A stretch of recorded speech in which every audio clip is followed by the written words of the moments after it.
While we waited, a woman was locked down with her abuser. While we waited, a girl was forced out of school. While we waited, a mother fed her children, not herself. In the year the world stopped, Women's rights were reversed, undoing years of progress. Just like that. As the world begins to turn again, we must begin to act. For the 1 in 3 women who have experienced violence in their lifetime. For the 47 million more women being pushed into extreme poverty because of the pandemic. For the 50% of the population who deserve 50% of the power. This year, leaders and changemakers will meet at the Generation Equality Forum. a forum to build up and strengthen women's rights for generations to come. Let's show that we're standing up so equality can step forward. And in a year where it's virtually impossible to meet, we'll meet virtually. Don't wait. It's time to act for equal.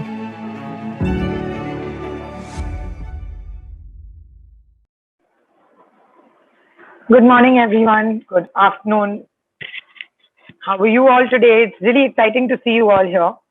My name is Jeevika, and I'm a National Gender Youth Activist from India, and I've been part of the Generation Equality Forum for the last 1 year.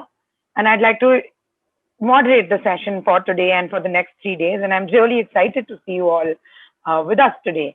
So a warm welcome as we begin the day. The video you just saw provides an opportunity to look at the framework for the next few days. And it's a conversation starter to look at how we are going to talk about young feminist movements, leadership, activism, our own spaces within Asia Pacific, and how we are going to go forward to build action in this region as well. This webinar today, this whole workshop has been organized by UN Women, co-leading it with youth in the region to look at how we can actually deepen the generation equality process and also bring together young leaders and others working on generation equality and gender equality, and look at issues of equality, leadership, and an opportunity for young girls and women and other genders in this region to come together to co-lead.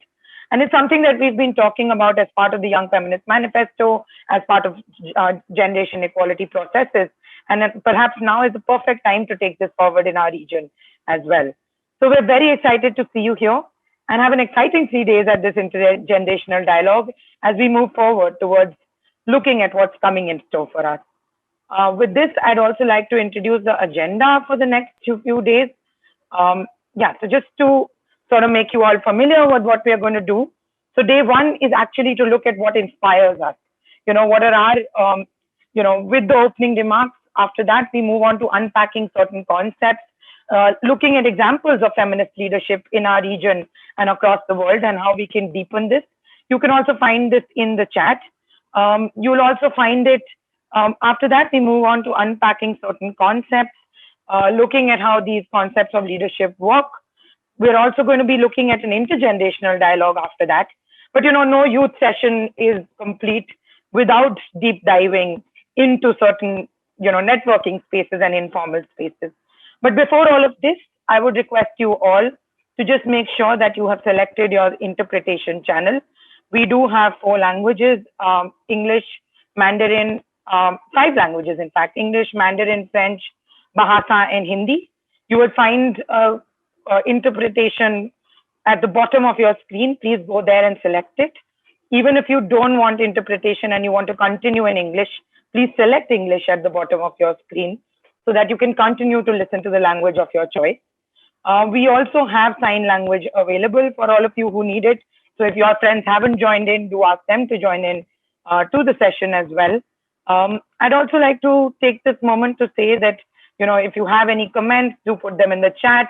Do also tag us on social media. You can tag UN Women. You can also tag the Beijing Plus 25 Youth Task Force. You can also tag some of us as we go through the event and all our co-organizers. And I'm so excited to see you all today, for this session that we are going to sort of work towards, where we bring in leaders from diverse sectors who've been engaging in advancing generation equality and looking at how we can deepen young people's engagement within this space. So with this, I'd also like to introduce to you my colleague Laras, who will be our online moderator. We would like you to use the Zoom chat to the fullest of your ability and like to interact with you. As youth, we do this interactively and others sort of co-create with us. So please make sure you do that. We also have closed captions for those who've enabled it, who prefer subtitles for this event. And you can also do this at the bottom of your screen. So with that, I'm very, very excited to be here with all of you. It's an absolute pleasure to be here for the next 3 years.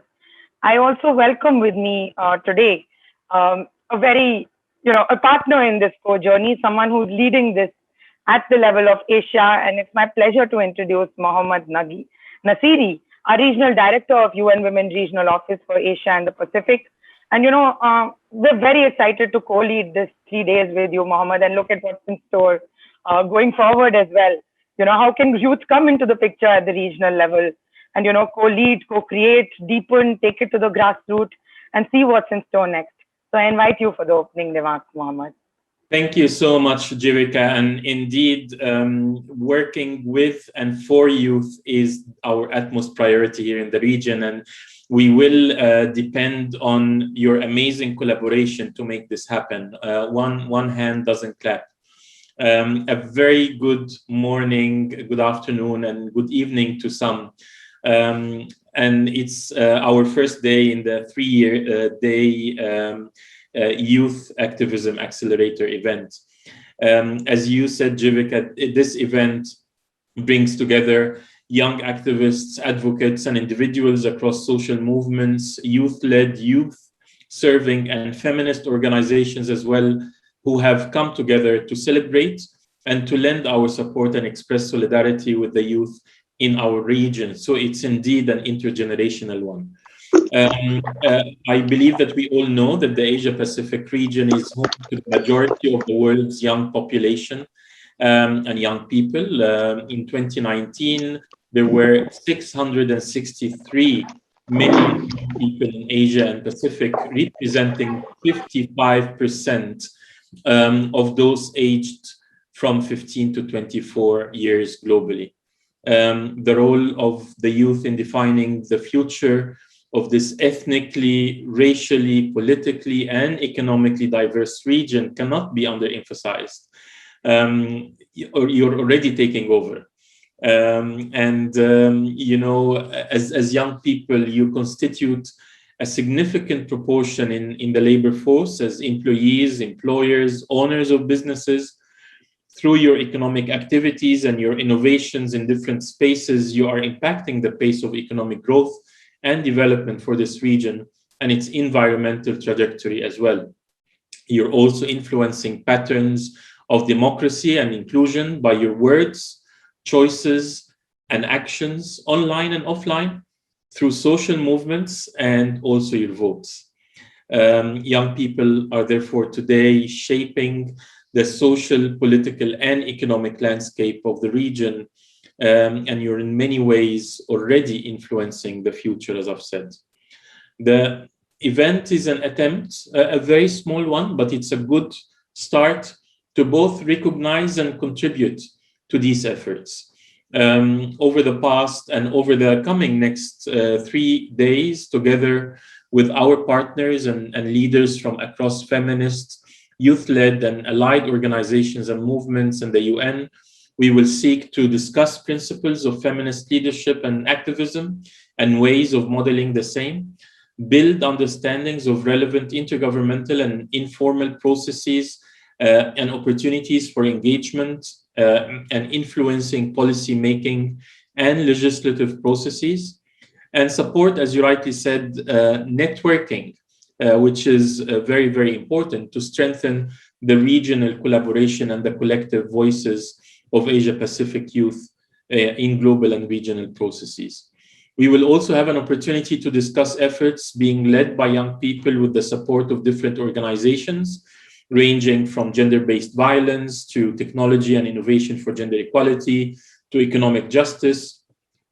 Very importantly, bodily autonomy and sexual and reproductive health and rights, and climate justice.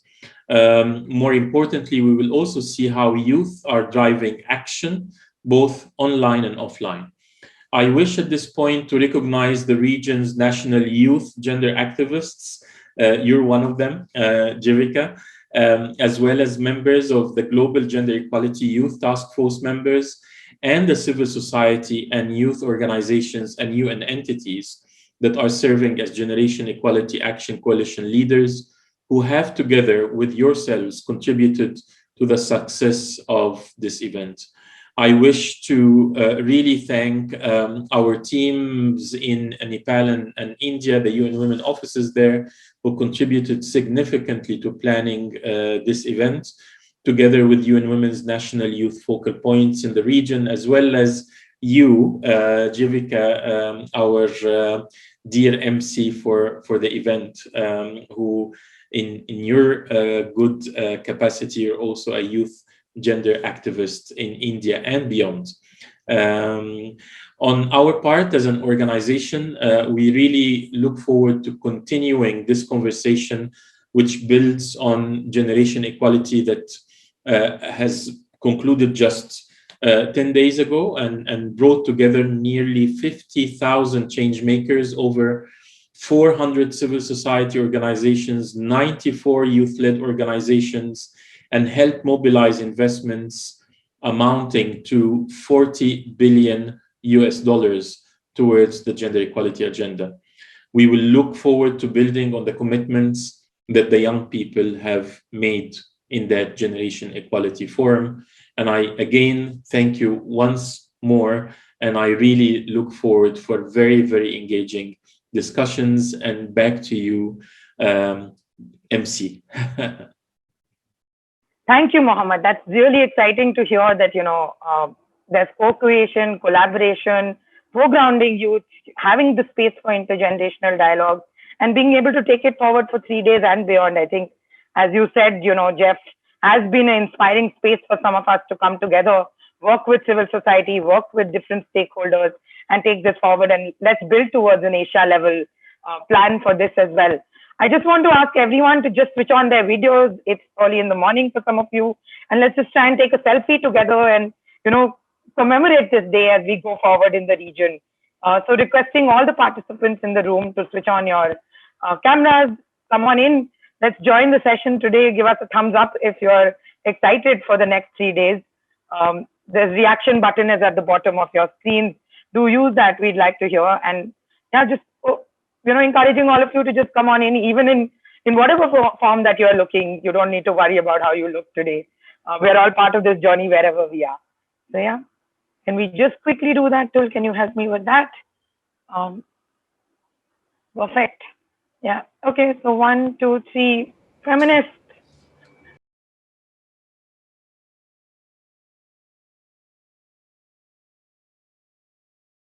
Thank you.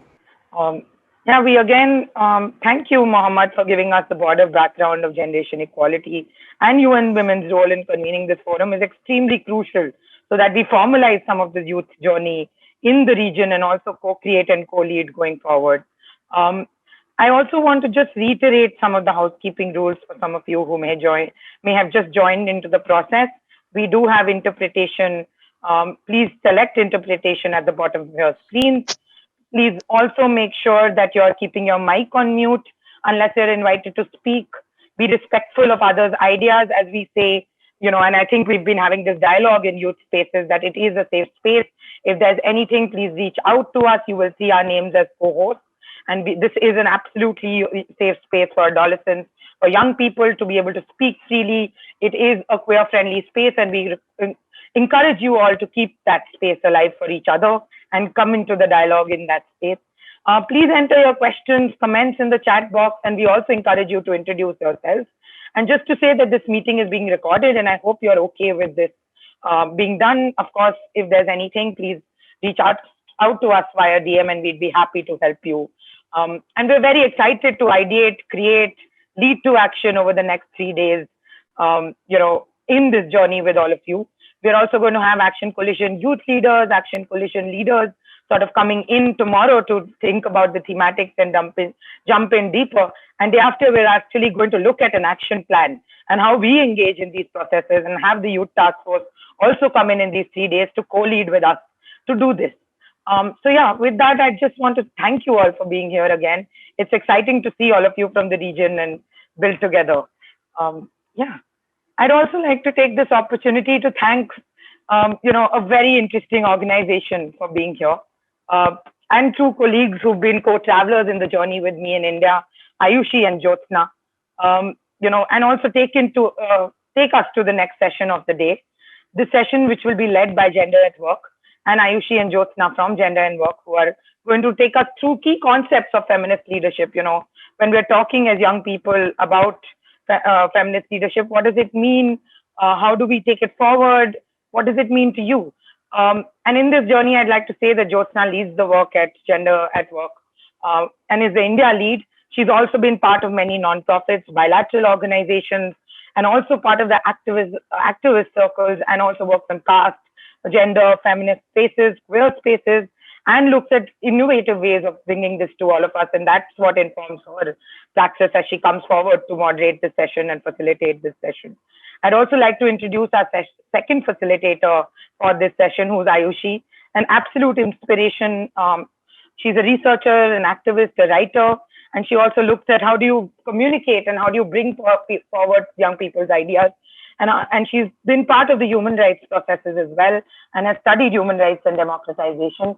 And we're very excited to have both of you here with us to co-lead this session, Jyotsna and Ayushi, and excited to see what comes out of it for youth in the region as well. So over to you, Ayushi and Jyotsna, for the next session of the day. Thanks, Jivika, for having us, and UN Women for this incredible event that we are part of today. And it's a pleasure to be here to be talking to young feminist leaders across the world. It's not an opportunity you have every day, so we're very grateful. And we'll be talking about feminist leadership values and principles. What are those? How do we center them in our work? And while we go along and work with our agendas and practices, how do we center some of the values that inform our work as we go along? If I may request Ayushi to... So just to begin, we would like to start with a small ice-breaking exercise where we would like everyone to put in their one spirit animal that also represents their leadership quality. And if we can use the chat box to do that, that would be great, and we can start off the session. Thank you, Jyotsna. And again, thank you, Jivika, for having us here today. As you all introduce yourselves using your spirit animal, mine is a panda, I think. I'll quickly walk you folks through, some things that Jyotsna and I would like to achieve here today.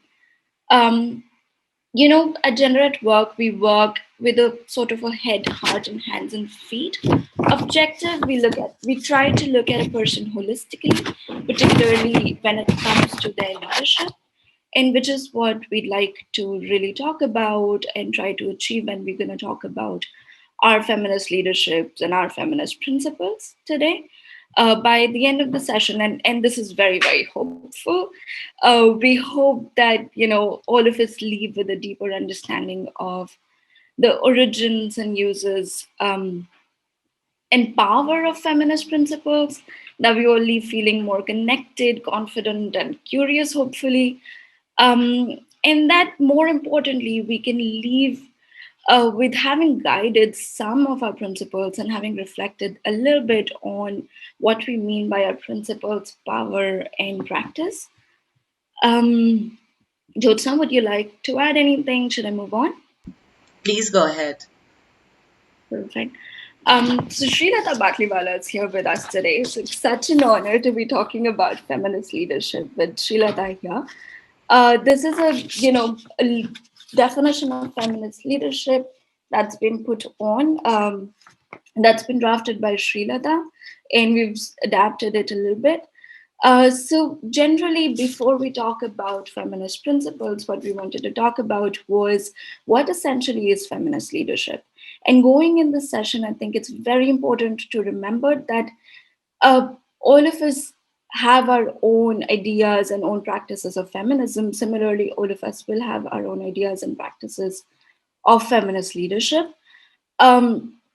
But essentially, to conceptualize it a little bit, it would be around, people of all genders who've been forming their own feminist vision of social justice individually or collectively, in the fact that we'd all collectively, individually pay attention to gender power structures and discriminatory practices, both formal and informal. That's what is the context that we're trying to set for you today. But really, let's talk more about what are your ideas of feminism, feminist leadership, and feminist principles. Jyotsna? Do you want to add anything? Should I move on? Please go ahead. Okay. So while we do that, while we really go into what feminist principles are, I'd invite Jyotsna to talk a little bit about their story as an incident that has helped inform their feminist principles and guided their actions in their work as an activist, and that have helped them, a story or an incident that has helped them think a little bit about what really guides our work as individuals. Jyotsna? Thanks, Aishi. This is an anecdote which I'm going to share, which is in context of India. So some of you may be familiar, some of you may find it a new incident, but I'm sure this gathered a lot of media attention last year when a lot of women from the Muslim backgrounds and Muslim community inhabited a space in Delhi, which is a capital city, which is called Shaheen Bagh. And this was a moment where a lot of women came together to protest against the Citizenship Rights Act, which it's been still being negotiated in India, and it essentially was a little is an understatement, but it was a discriminatory bill which denied a citizenship to a particular section of the country who identified as Muslims. So the women came together and blocked the road in Delhi, and we witnessed a great phenomena happening at that space where it broke the stereotypes. It brought Muslim women at the center, really championing their rights and asking for their, freedom and for their rights and the constitutional merits that they that as citizens they have. But what happened in that sort of situation is that we also saw a lot of people who were outsiders, so-called, came into this space, and it became, although it was a very exciting space, that there were a lot of people, artists, activists, writers, all kinds of feminists leaning from different ideologies came together to show their solidarity.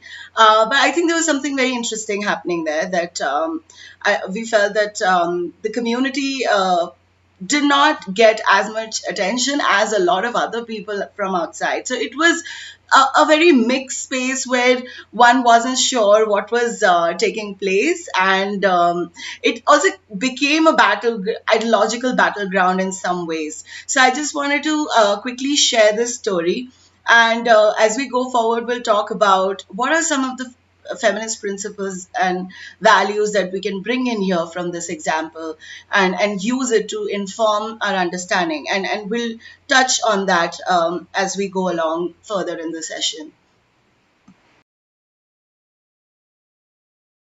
Thank you so much, Jyotsna. Maybe if you could reflect a bit on and add a little bit about what from that story was your one takeaway. What was the one principle that you realized that you need to remember as you move on in your work?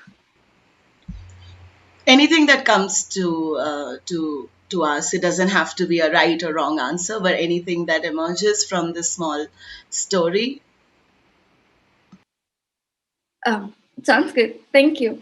My one takeaway, though, from listening to your story was the fact that we really need to remember where we are. What do we bring as activists to the space that we inhabit?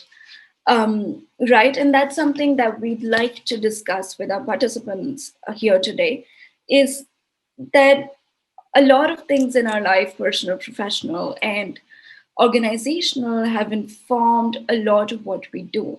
We'd invite you to think of that one story, one incident, one experience that you think has informed some feminist principle, some principle value that you've taken forward in your work.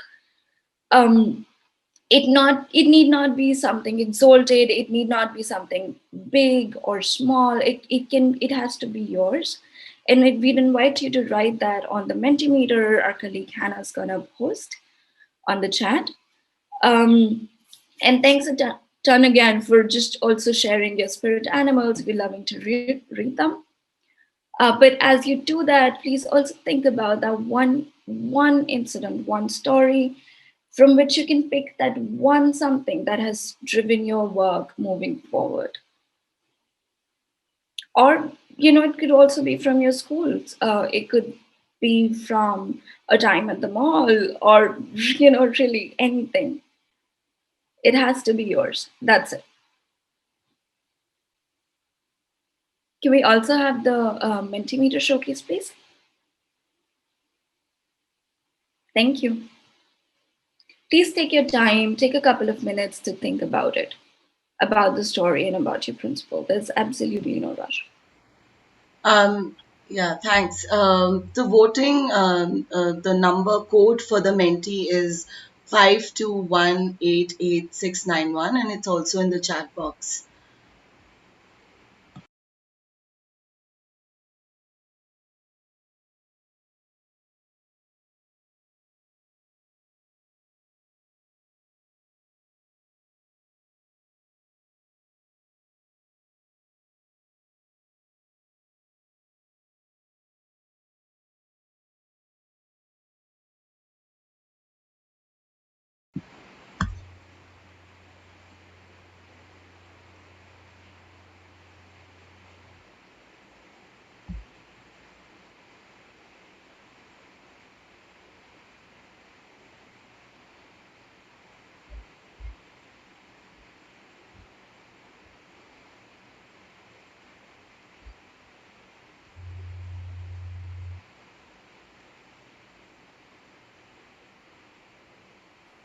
We'll wait just another minute or so for your statements to come across on Mentimeter.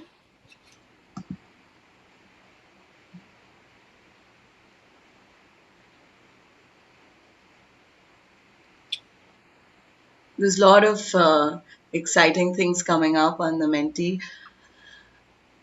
If you want to pick up, Aishi, maybe if you want to pick up few, and I'll pick up, and then. Sure. I think I'll pick maybe two. There was one around amplifying young voices. And there was another around collective and self-care. So one thing that we can all see is that your statements are very, very varied and based really on your lived experience. I love how there's actually love so often repeated, and equality and empathy and intersectionality, justice as well. So it's been a bit difficult to pick the two, but I think amplifying girls' voices and collective and self-care is the two that I pick. The reason that I picked those is because both of them are very, very important. We as activists tend to forget that we need to center our own care while we're looking at, serving justice or doing our work. And that's something that I think that's really important and really valuable, particularly in our context in the Asia Pacific. Culturally, as people, we really tend to forget that we as individuals matter.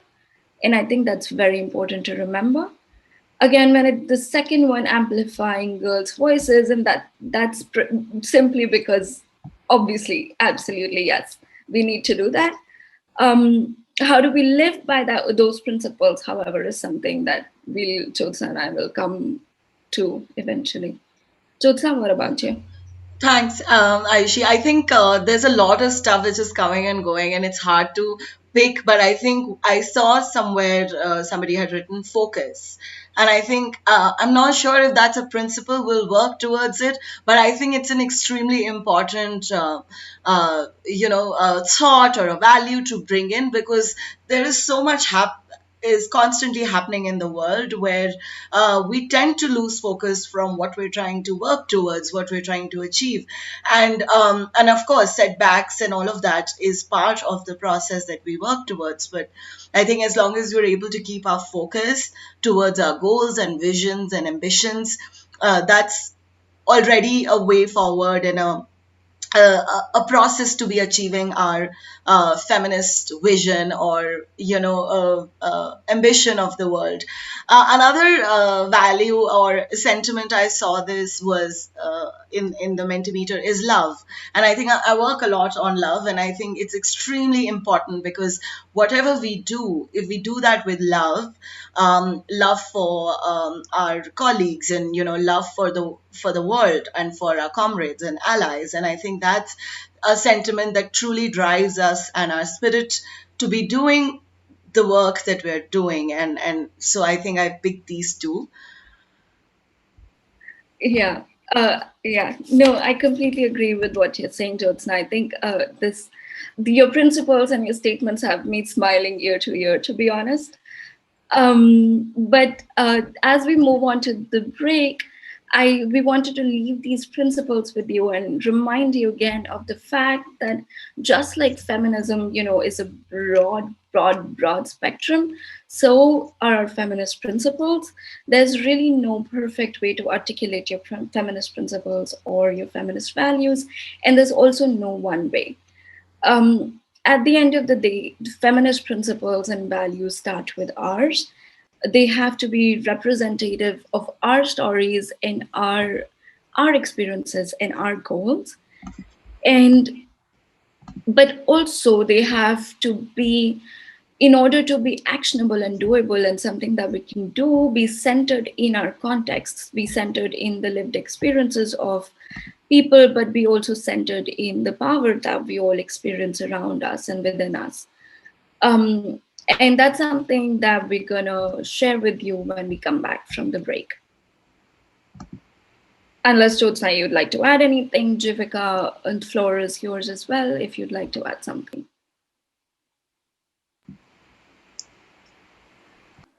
I think this is really exciting to see some of these principles come up. I think intersectionality, respect, solidarity, empathy. I think it's sort of, across generations speaks to us about, the core of feminist values. I'd love to see what we are going to do going forward with these as well. How are we going to analyze these? How are we going to look at what's happening with these? What are the stories telling us about all of this? Thank you for bringing these out as well, Ayushi and Jyotsna. We'd also like to just come in at this point to introduce to you the Gather Town space. If I can include Hannah to come in. Hannah, we're basically looking at a session later in the day, which is around networking. And for the networking session, we have an app with us, which Hannah from Sidekick, which is the tech support team, who have amazing young people who've tried to look at how all of you can interact better, and it's part of your schedules.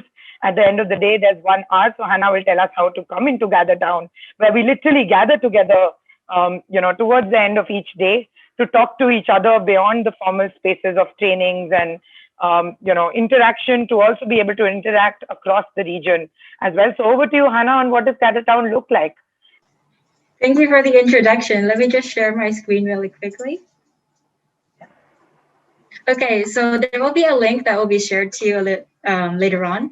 But once you open that link, you will be brought to this tab.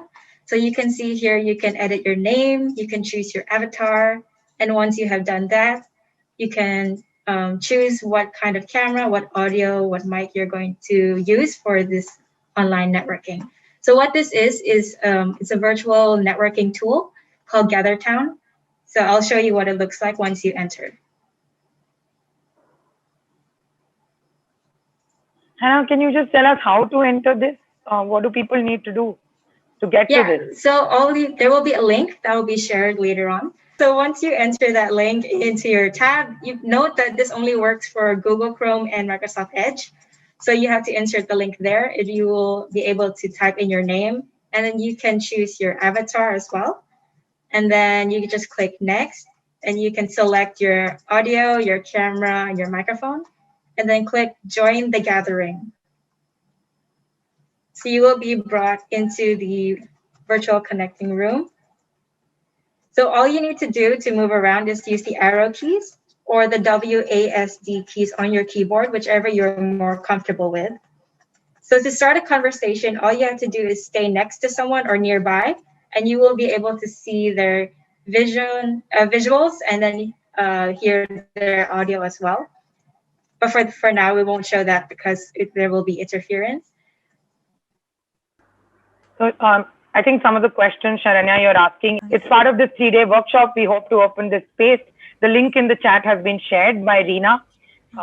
It's called gather.town.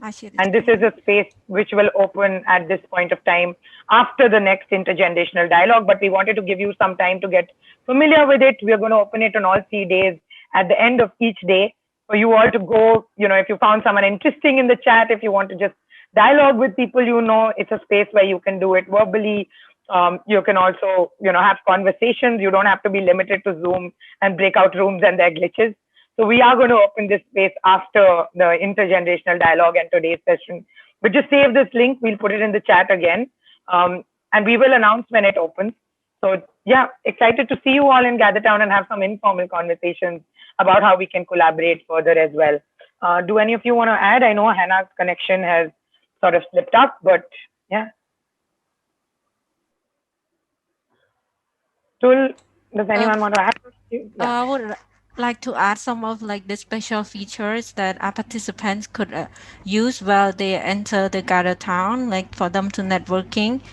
If you go in, you will see a whiteboard where you can interact with other participants. You just get close to the whiteboard, and then you click X on it so that you will be able to take notes as a team, or even create a diagram, or you can do both diagram and notes. And just keep in mind that whatever you wrote on the whiteboard, even if you leave the whiteboard, it will be saved there. So anyone who enter after you could also see your notes. Quick show of how it looks. So you see there's a note section or canvas section where you can add different shapes, or you can do both. And then there's a chat section as well. In chat section, you can chat directly to participant who's nearby you, someone who's you want to chat directly to a person, or you can chat to everyone in the room. And for the broadcast, which is a sign of a microphone, that one is only for moderator or organizer. That is when you want to broadcast to the whole room. When you click on that, everyone will mute. They mute the audio and the video, and then they will be able to announce anything participants in the room. And we allow 200, the room can only host 200 people, so it's a first come first serve basis. And if you get lost, there's a mini map next to you see down on the bottom of your screen, you will see your name, and there's a mini map next to the right side of you where you can locate where you are and where you can move around and networking with others. Hannah, you have anything else you want to add? Just wanted to take a note for the private spaces. So here you will have a private conversation if you want to network with a closer group of people. So if you step within the boundaries, whatever is said in this boundary, in this private space, will be private, but anyone can still enter and leave as they please. So those are the key points for this network gathering. And thank you so much. Yeah, back to you, Jivika. Yeah, thank you. I just want to say we will take a 5 minutes. We're going to take another 2 minutes and come back to our facilitators. If any of you want to go have water, introduce yourselves in the chat before we go on to exploring our feminist principles further. And then, of course, go into the intergenerational dialogue and then go into Gather Town and speak together. So I just want, if anyone wants to go have water, all of that, you have about 2 minutes. And in the meantime, I welcome Ayushi and Jyotsna back on screen as well. Do bring them back and let's speak to them and take this forward as well. So Ayushi, Jyotsna back in 2 minutes as well. And Ayushi, I'd just like you and Jyotsna to just think about what are the principles coming out? What were the stories in the chat? Like, I saw some very exciting stories in the previous round, of people working on menstruation, working with young adolescents, some of them challenging their own lives as well. So it's very exciting to see all of that. So if any of you want to still go ahead and share your stories, I've seen some of the more disturbing ones around trauma as well. So yeah, please do that. We really appreciate your coming forward, speaking in the large gathering, and let's look at what to do next with some of these stories and what are these principles telling us. Jyotsna, Ayushi? Thanks, Jivika. Thanks for having us back after the break. I think I was also just going through the chat box and reading. There was one thing that was emerging. Somebody wrote that the need to build gender-sensitive culture in family, society, and state. And I think that's really, really powerful to take back these conversations to our intimate spaces, to our families and such. Ayushi, before I begin, do you want to add anything? Thanks, Jyotsna. Absolutely. I think it would be good to hear some stories while we're waiting for the next few minutes. If somebody wants to share their story, please feel free to raise their hands. Maybe we could talk a bit more about your story and your feminist principles. Dia, I see your hands raised. Would you like to unmute yourself, share your story with us a little bit?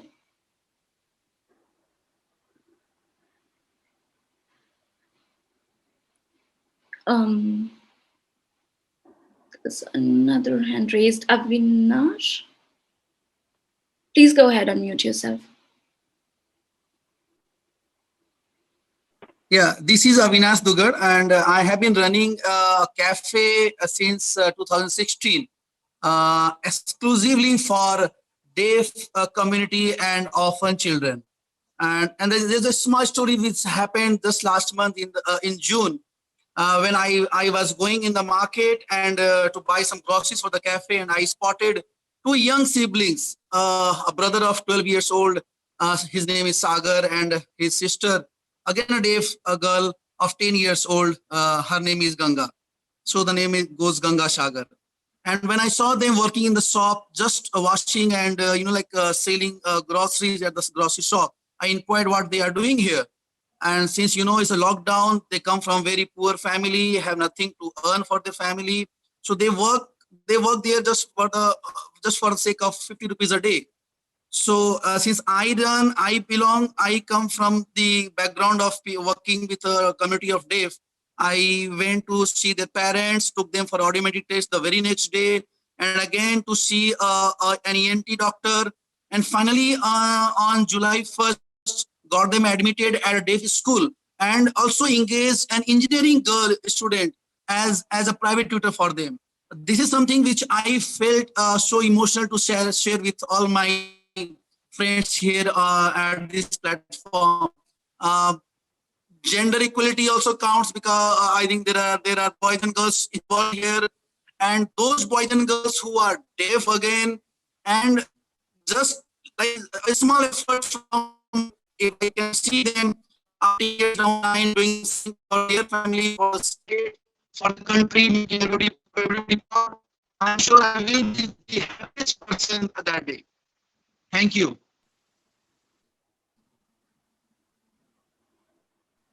Avinash, I think we lost you right at the end, so we did hear some of it. So Jyotsna, Ayushi, but if you want to just repeat the last line, if you're here.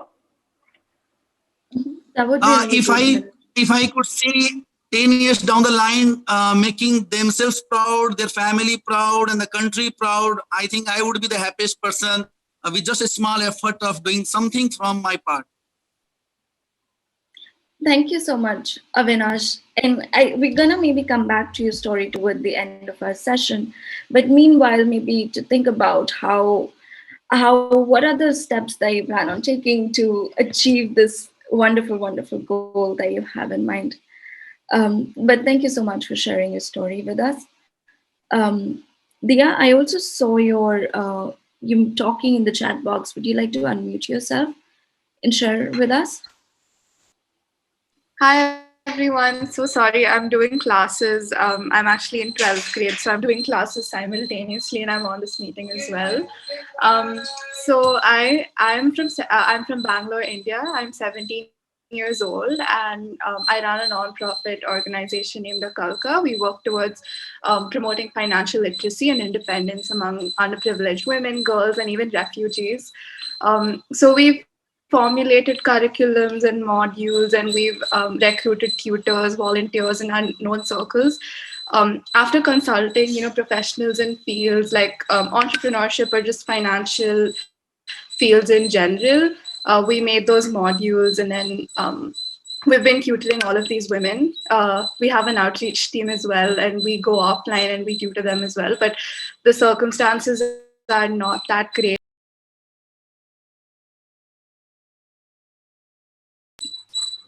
Sorry, I just got muted. I don't know how, but current circumstances don't really allow us to go offline, but we've done that in the past, and right now we're raising funds to contribute to the end of period poverty, because that affects girls' education, and they can't really have access to education, and that prevents them from being financially independent later on in their lives.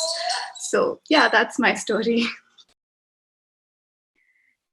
Thank you so much, Dia. Also, congratulations on doing your classes and this and running a nonprofit all at the same time. Jyotsna, would you like to add anything to Dia's? No, I think all of some of these concepts and things we are weaving into the intersectionality bit that we'll be speaking now. Just I would like to take those stories and reflections to that and then kind of weave it. So I'll begin that, Ayushi, but before that, if you want to add something. No, I think we could do that. So Hannah, if we could have the, sorry, Ayushi, if you share the presentation, please. And so just quickly to begin, when some of you might already be aware of the term intersectionality, and it's something so pressing for us and for especially in the context of South Asia when we work, that how do we integrate intersectionality into our work. So I just want to invite all of you to think about intersectionality and what do we mean when we say intersectionality. So as you see on the slide, these are some of the things that we actually bring in when we talk about intersectionality, and how do we bring these into the feminist principles and values is something we will see in the next slide, please. So, I mean, just quickly for some people who may not be aware of it, it was a term that was given by Kimberly Crenshaw, and intersectionality essentially means that it's a lens through which we understand power, and we understand how it intersects with our identity. So it's not about a singular identity, but how do we meet at the cross sections of our identity. So for example, in case if I take an example of a Black woman, or in context of South Asia, a Dalit woman, or a woman who comes from an Adivasi tribal background, indigenous community, we'll see that not only she is impacted by her gender, but also because of her other disadvantaged identity, which would be of caste, race, or indigenous identity. So, I mean, this is how we kind of briefly talk about intersectionality. And the idea is to foreground intersectionality in our work as well.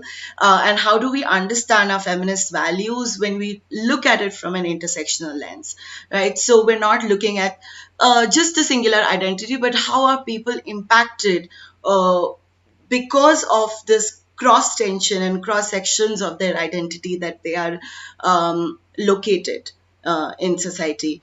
The next slide, please. So before that, yes, thank you.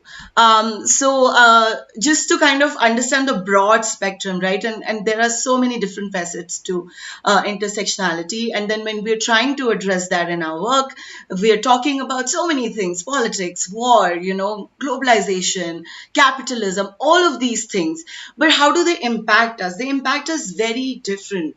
Depending upon which context we are in, what is our socio-political location, what is our age, do we have any kind of disability or not. All of these factors impact our work and impact our practices, that the way we are trying to also engage with other people. So even when you try to understand discrimination and homophobia and casteism and transphobia, there is a universal experience and universality of some of these concepts. But when we contextualize them, they all look very different. So the issues of trans community in India would be very different from the issues of trans community in the US, for example. And if you look at even discrimination in South Asian context, it may look a very certain kind of layering of caste and gender, and again the ethnic indigenous communities. And in context of the US, it may again, or UK or even Middle East, or it may look totally different. So how do we foreground the context intertwined with the intersectional lens as a way to move towards our feminist principles and values? Aishi? Thank you, Jyotsna, for sharing that with us. Before we actually move on to practicing some of the things that we do want to foreground, particularly regarding our feminist principles, we also wanted to talk to you about the other big thing that we all experience as young activists, right? Power, and the ways in which power challenges us, power challenges within ourselves and without ourselves, challenges the work we do, challenges how we experience our life. It manifests in different ways. And as we really think about, what intersectionality means in our own experiences, our region has very, very, very, very varied and diverse experiences and lived realities. And that's what we'd like to do right now, right? We'd invite you to think about those lived realities within your own contexts, within your personal lives, but also to think about how those are challenged, how your feminist principles that you might set in context vis-a-vis your realities get challenged, how you experience power in different ways, how you experience on a daily basis, individually or collectively, different forms of power. But before doing that, we recognize that when we say things like power, it could mean different things to different people. So maybe we'll just try to walk you through, a little bit about around what power really is once I figured out how to share my screen. There it is.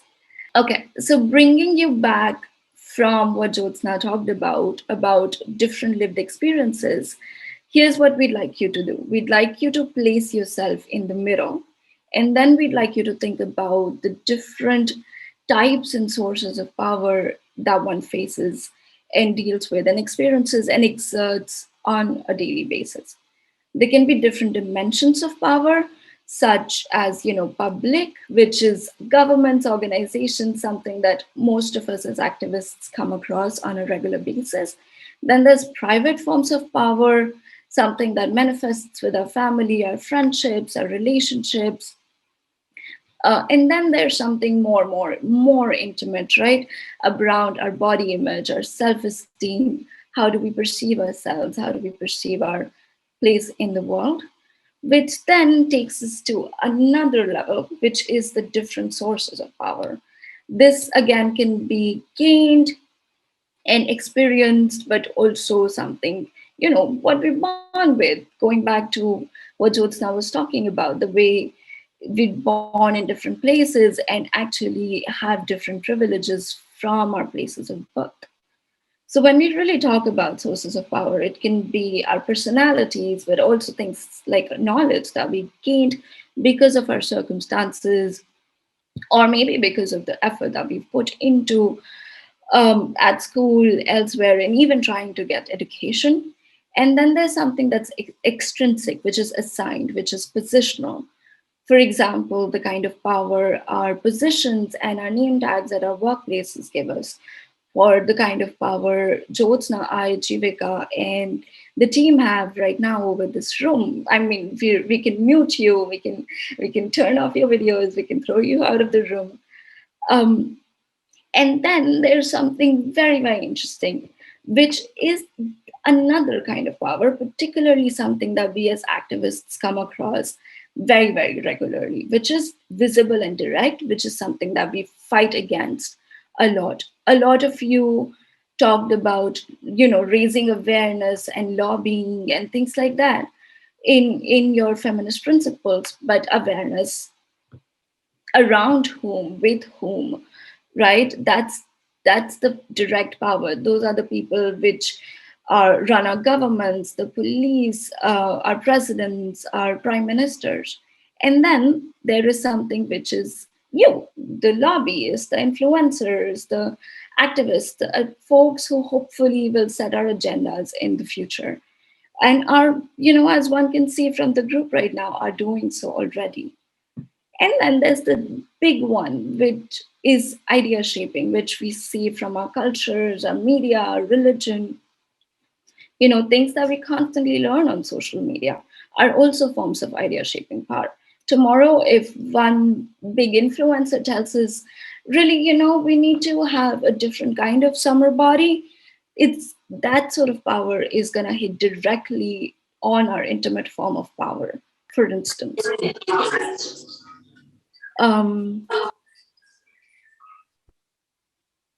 Okay, I guess I'll continue. And then there's how you in the center express that power, right? In your feminist principles, in your feminist leadership, in the way that we talk about, do you have power over somebody? Do you share power with somebody? Do you experience that power and use that power within yourself? Are some of the things that really we practice and experience on a regular basis. And as we're thinking about our contexts, our intersectional lives, we need to also really think about where and how, with whom do we use our power? How does power challenge ourselves? How is it manifested? And that's what we're going to really invite you to do right now, right? Hannah is going to put the Mentimeter link in the chat box. And we'd again like you to take a minute, think about the different ways in which you have seen power manifest around you. But at the same time, think about how do you use that power that you see manifesting around you? And how do your feminist principles that we talked about at the beginning of the session stand in dichotomy with those? Particularly, for instance, when we're talking about self-care, right? How do the different ways in which power manifest around us, the challenges that we feel with power, do we look at caring for ourselves when, our organization asks us to have 1 million deliverables? How do we center our feminist principle of self-care with the different ways in which we see power manifest around us? So as Jyotsna said in the chat box and also earlier, in their session, really reflect on your intersectional lives and the ways in which we see power. Jyotsna, would you like to add something here before we take a few examples? Yes. So I think I placed two questions in the chat box, and while we do the Mentimeter, I'd also like to actually just read out the Menti code for people who are trying to access. It's 521888691. And I had placed two questions. So if anybody would like to talk about it and unmute themselves, how do you first see intersectionality coming into your work and solidarities? So do you feel like you're able to adapt to an intersectional lens when you look at your work and your solidarities? That's the first question. And second is, we would like you to reflect on how power manifests around you. So if anybody would like to speak on either of these two, I'll again paste the questions in the chat box. Please unmute yourselves and share your thoughts or reflections, whatever you would like to, while we also look at the Menti. Sorry, just gonna...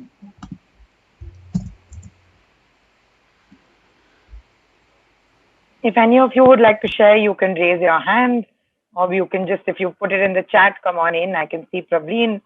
You put something in the chat. Do you want to unmute and just speak up? No, I've said actually what was there, but just to sort of elaborate, I think this conversation on power was very important. Thank you, Jyotsna and Arushi. I think what definitely I often see as working with young people and being a young feminist myself is that when we are talking about power, we also have to talk about accountability of how do we change that power dynamics, because just recognizing power itself is the first step, of course. But what is that? What would be that accountability mechanism? How would that look like for us when we are at the time ready to sort of challenge power? And also in that context, are we ourselves also policing some of these accountability methodologies to weigh in what is the quote unquote right and the wrong method of seeking accountability? I think some of the questions, because when we talk about power and we talk about challenging power, it often boils down to who's belling the cat. And I think in that context, it is very difficult then to find that space to, and especially as young feminists, to find that space open enough to talk about the experience, and not to just talk about how that experience was shared. So just reflecting on how power then manifests even in even while we are challenging power itself. Thank you, Prableen, for that very candid and important reflection. I think another thing that's emerging around power is that it's not always negative, right? We also have a power to use it in a way which informs and which influences people and our practices. And I'd also, so I just want to kind of put that out there. Sometimes it's more important about what is more important is how do we engage with people and how do we do what we do than actually the work. Because how do we hold space for people who come from different spaces and contexts, who may not look like you, who may not speak like you, who may not share your visions or your understanding? But how do you take everybody together and march on that journey of feminist liberation and feminist world that we're all trying to imagine? And I think what Abigail was trying to say probably is that, again, that there is no... all spaces can be exclusionary. All the most progressive liberatory spaces can be exclusionary, and all other non so-called progressive spaces can also be quite inclusive. So there is no one way to know what to be, but what we need to center in our work, in our practice, is the fact that we make the circle of our influence and the circle of our work, how do we make that inclusive and safe for all of us? How do we hold space for one another? And I think these are kind of the values that we talk about when we talk about feminist values that and feminist principles, that our work is not extractive. We're still looking at people, as humans, and people who can fail, who can make mistakes, but who are ready to learn and bring in those reflections in our work. And I think that is important thing to center in whatever realm or places that we work, so that we don't work from the toxic masculine ways of claiming power. So even when we claim power, we are not looking to claim the toxic masculine power. We're claiming power in the power that is generative, the power that's feminine, and the power that's expansive and generous. I just want to invite Ayushi to share the menu. Thank you so much, Jyotsna and Abigail, you as well. I could not agree more. We do need to claim our power, but we need to claim our power that is ours, and it's definitely not extractive. Going through some of your responses on Mentimeter is also some similar things that we see. You've all talked a lot about participation and policy making and participatory policy making. Somebody's written male supremacy power in all spaces of power. Yes, we need to dismantle that.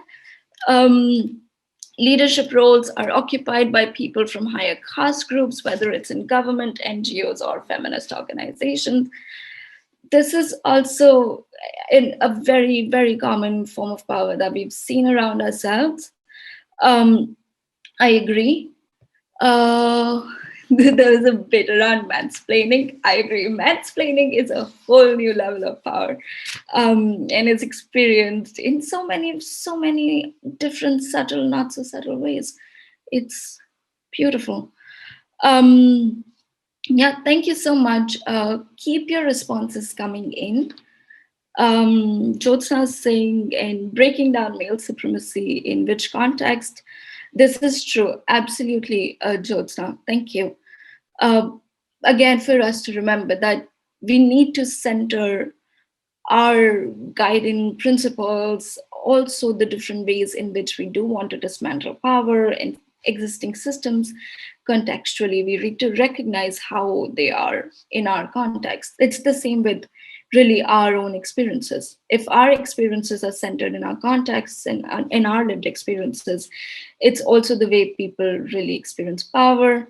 And going back to what Prableen said earlier, accountability as well. And the way we ask accountability, I think, is also very important. Again, thank you, Prableen, for that very open response. Unless you want to add anything, Jyotsna, I'll move on.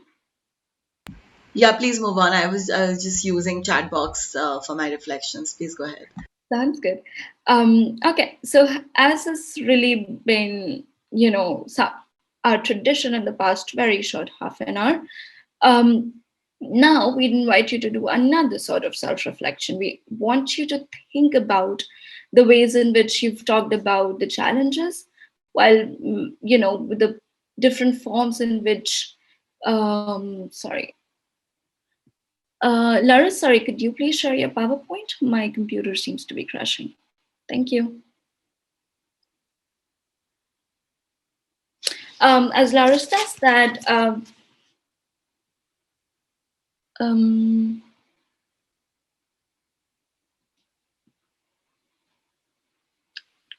thank you. The one after this, please. Yes, perfect. As we've already talked about, different ways in which we see power manifesting around us, we now invite you to think about the challenges one faces while managing and practicing our feminist principles with that power around us. What are the different ways in which you've tried to reflect and work on and practice the feminist principles you talked about earlier in the session? And what were the challenges that you faced because of the power around you while trying to practice those? Think a little bit about that. And while you do that, also think about what specifically were those principles, and with that power in place, how did they guide your actions through your work, through your life, as you face those challenges. It's a bit of a double-edged sword, if I must say, um, but really try and think about the different ways in which you've tried to, practice your principles, and the ways in which power has challenged those practices.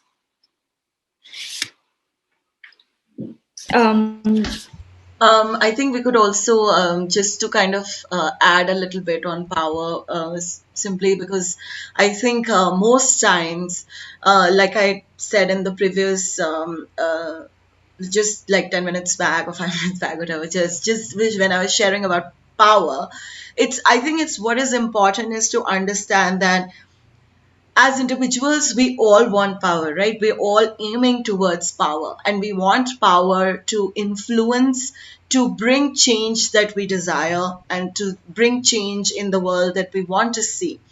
But it is so important that as feminist practitioners, as feminist leaders, we are not resorting to the toxic masculine power. And I cannot say this enough, because when you see a lot of feminists, and in the lot of feminist spaces, you see people who are trying to resort to very masculine ways of working.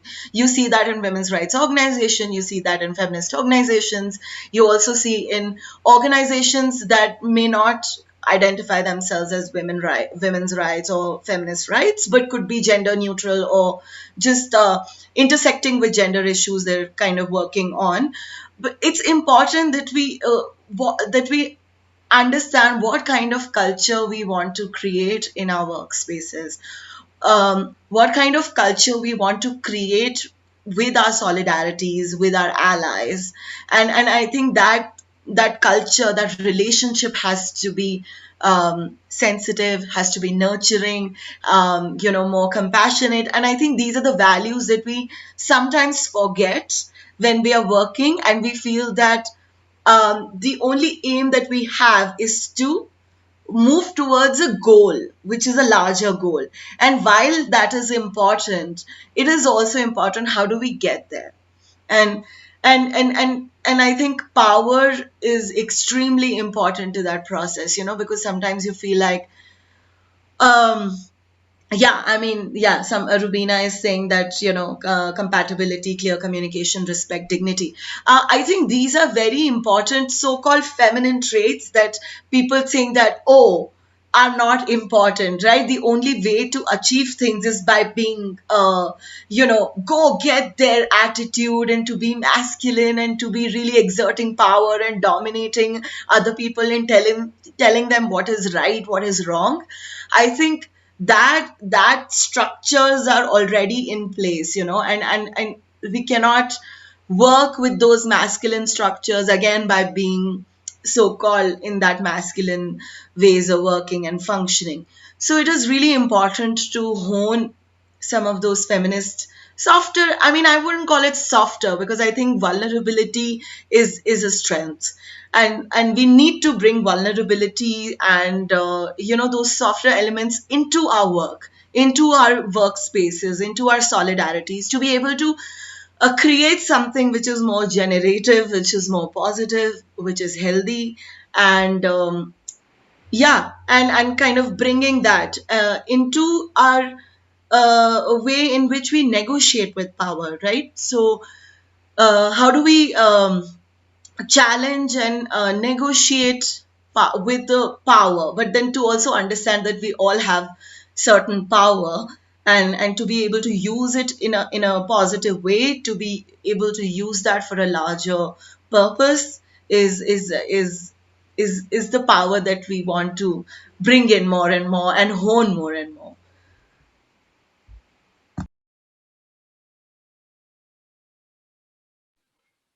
Thank you so much, Jyotsna. Mithil, you shared something in the chat box. Would you like to elaborate on that? Thank you. So I was just thinking about the challenges when you were asking, is when we're trying to act out or act based on our feminist principles, what are some of the challenges we're faced? So in reflecting on that, I realized is almost no matter what circumstances or what the issue is, whenever there's talk about some sort of dismantling of the current power structure or status quo, because I identify as a cis woman and she, her pronouns, it's always about slut shaming. It's always about some form of, oh, you want attention, or you want men's attention, or you're not getting enough men's attention. So I feel like sometimes, even when so that was just one of the challenges that came to mind immediately when you asked about what happens when you're trying to act based on your principles, is there is just no end to sexist or slut shaming. And it's almost like as if the worst thing that a woman could be is like a slutty woman. And that apparently derides and takes over and overpowers every other thing that I'm about to say or can say or am saying at that point. And that takes over and it's overwhelming. All other aspects of my life is that if I'm a slut, then nothing matters and nothing I say holds any value. So that was just something that came up when you asked about challenges we face. Can I say something? Please go ahead. Yeah. Please go ahead. Well, for me, I think it's not only male dominance, but also female dominance, which we don't realize, because the knowledge sharing and education and experience, of course, adds on to your voice and leadership. But I have actually faced also female dominance in practice, where autocratic way of leadership puts a damper on individual growth, and that itself, the recognition and not understanding the other person also has the freedom to speak or a voice to say his or her opinion. I think that's so very important, because we often forget that, everybody has a place and everybody needs recognition. And power itself is within you. When you have a voice, you have a presence, that's power, I feel. Immaterial of what you're saying or what you're doing, with respect and acceptability and recognition, I think the practice of compatibility and compassion, and where the empathy comes in, it's not a question of being male or a female, it goes both ways. And this is very, very important for our way forward, for interaction, for our own growth. It is just not me or you, but everybody. Thank you.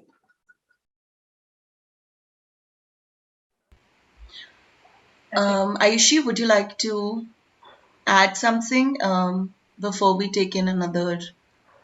I think there are some hands up as well, Ayushi, so you might want to just call them in after this. Yeah, just raise your hand maybe we if someone wants to speak. let's break it down, these two that we just heard, and then we move to the other person. Yeah, sounds good. Aishi, would you like to facilitate that, or shall I just? Go ahead, please. Okay, sure. So I think what Mitul and Rubina said are both very important reflections.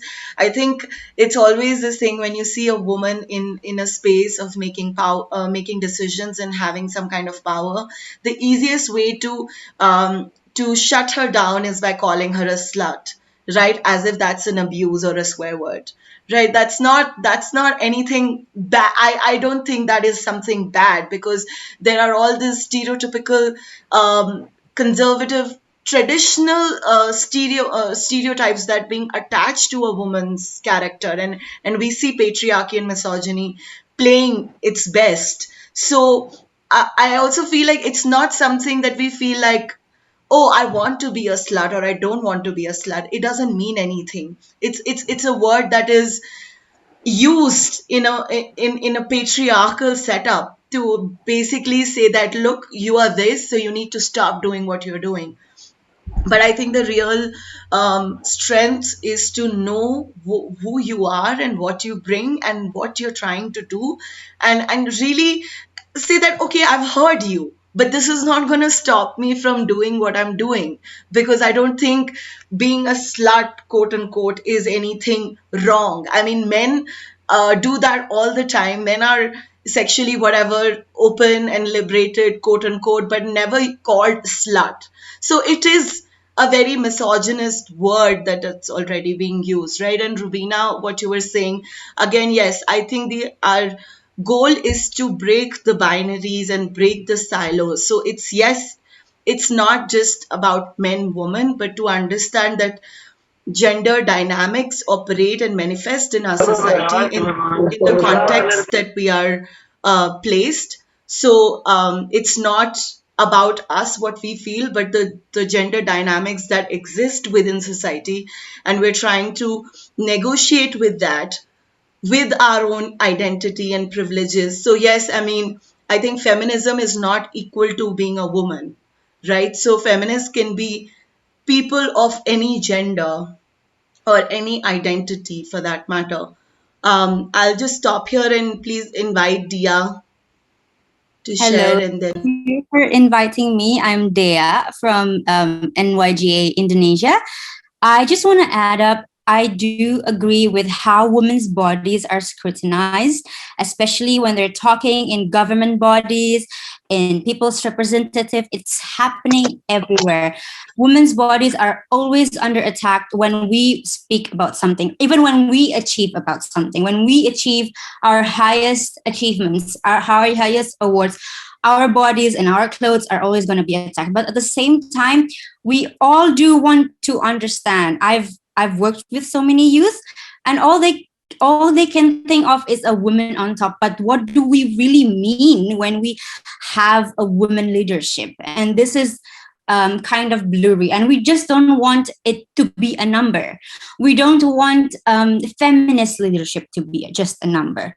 We want it to have value, and it's not just about being in power and showing who has the decision, but making sure that everyone has a place in decision making.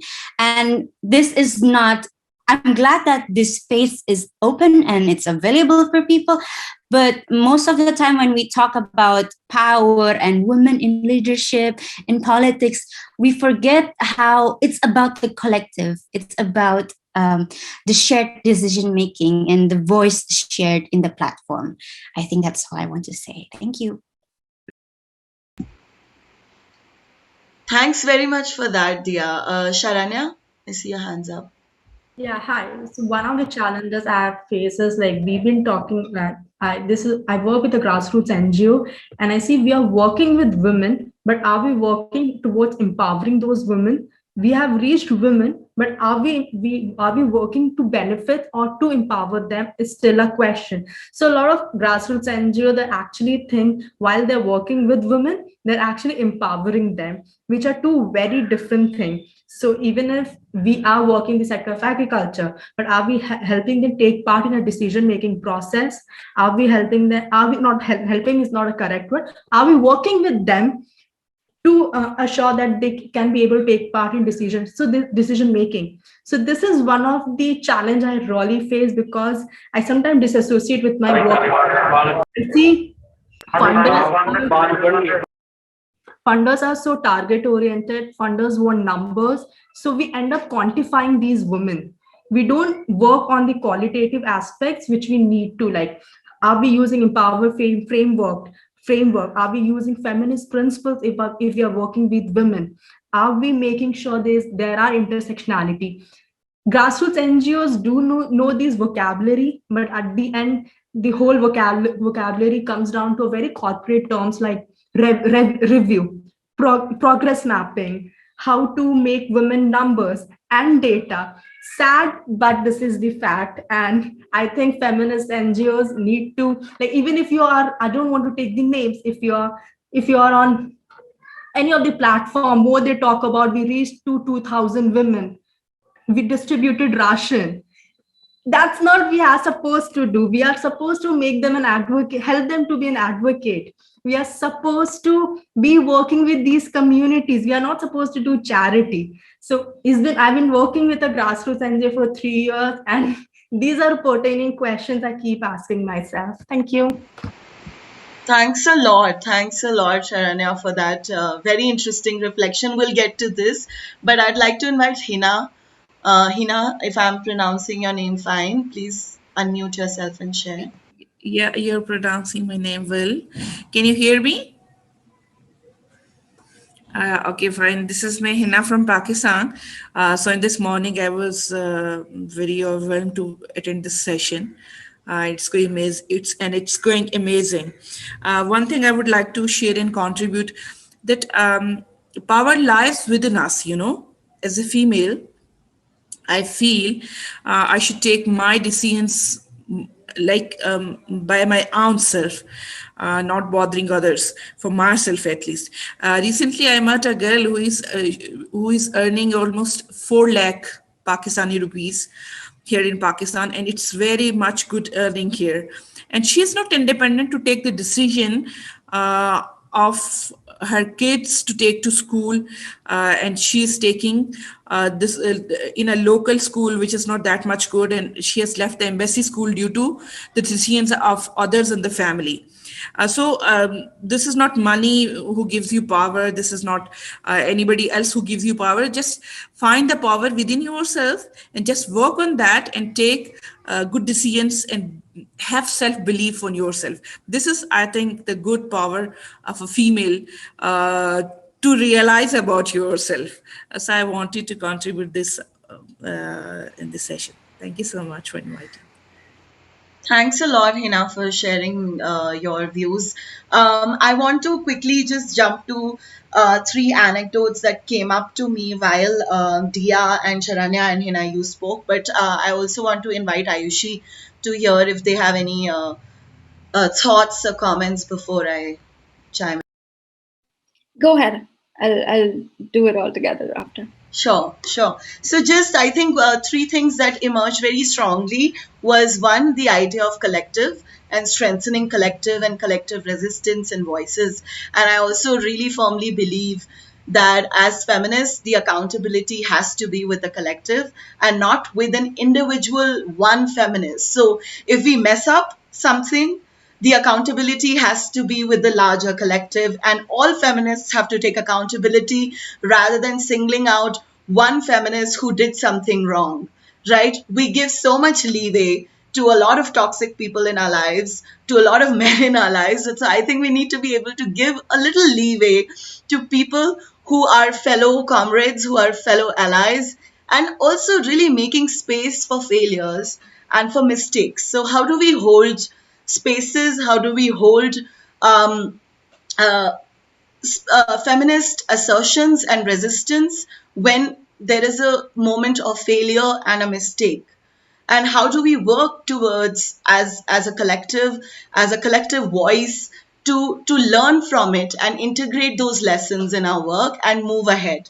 And I think the second point what Sharanya was making was, how do we move from numbers to really being advocate of feminist vision and practices? And I think that's important, because most times we think that so long we've achieved these many women, these many collectors, this. So again, it's a very extractive way of working, which I think the feminist principles and values completely stand in opposition, that you don't see people just as numbers, but how do you look at the qualitative aspects of it? Because, I also want you to imagine social change as not vertical, but as horizontal, like spreading like roots. So how do we expand our work in a way which may not be moving very hierarchical, vertical, but how much can we spread out? And I think that image is also talking about building solidarities, building allyship, and really core strengthening, because when you look at the roots of a tree, it's really spread out and it holds the earth together. And I think that is the vision and image I want to bring in when we talk about feminist values and principles.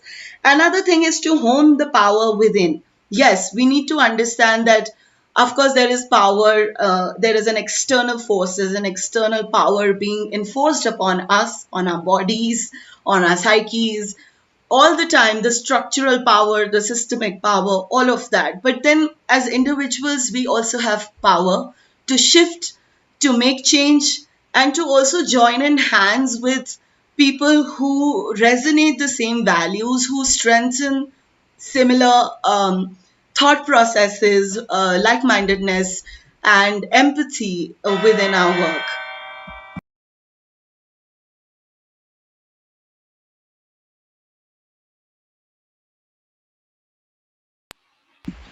I was just looking at the chat box. If anybody would like to share, otherwise I'll invite Ayushi to share her comments.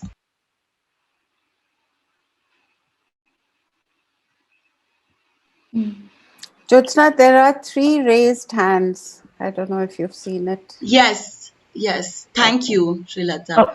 I can see Saida. And Janatul raised their hand first. So Janatul, Saida, Srilata, and then, yeah. Quick 1 minute responses and then we can go ahead. Yeah.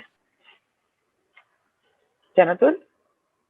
Yeah, I only take 30 seconds. Sure, go Thank ahead. you so much.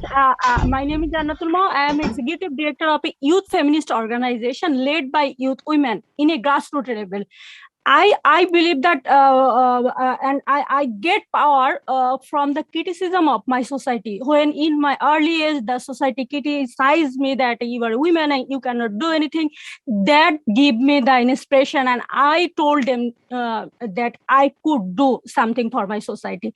And if we told about the feminism or in our country perspective, feminism means the patriarchy society believe that feminism means we are against men, and we are feminist women or feminist young people are the other community like the women, and feminism is two different community. So this is a barrier for us that the people around us, they don't take this term of or like feminism, so they are like they worried about feminist worker or feminist people. So this take time to change their mind. Thank you so much. Thanks, Janatul.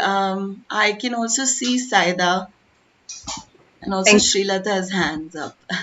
Hi, my name is Samara. I go by Samara. I wanted to say that when we think about feminist principles, for me, accountability of the government, our governments, our countries, is also of utmost importance. We as young people, we hold and we deserve to be able to ask questions to our government.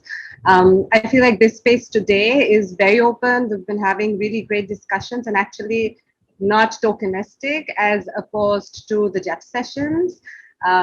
So this place to me has been very inclusive. I wanted to ask more broadly how we're going to take everything that's been discussed here, how we're actually going to be able to use the voice of the youth to hold our governments accountable, and if UN Women will be facilitating that in some way, especially when I think about my government.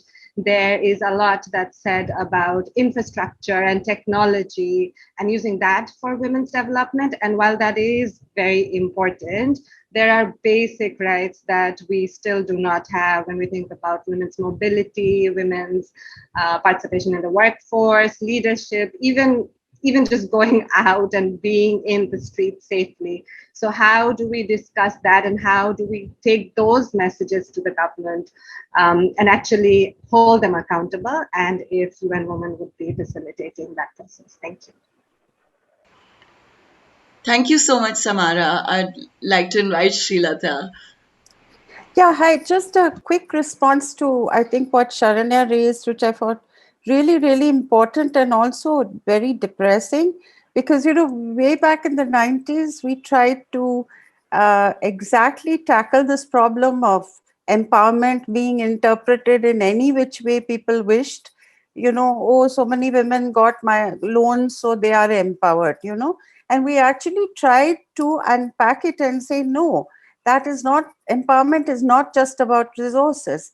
Or look at the gender at work framework, it's about resources, yes, is a small piece. Policies and laws, yes, is a small piece. But people's consciousness, the way they think, and sociocultural norms, these are the areas in which really the empowerment process doesn't take effect unless you consciously work on it. So I just wanted to flag that we have to keep pushing back. It sounds to me like, 30 years later, we still have to keep pushing back on these meaningless ways in which these concepts are interpreted.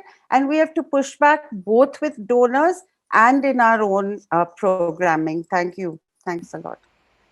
Thanks a lot, Srilata, for actually bringing in that perspective, and also, gender at work framework.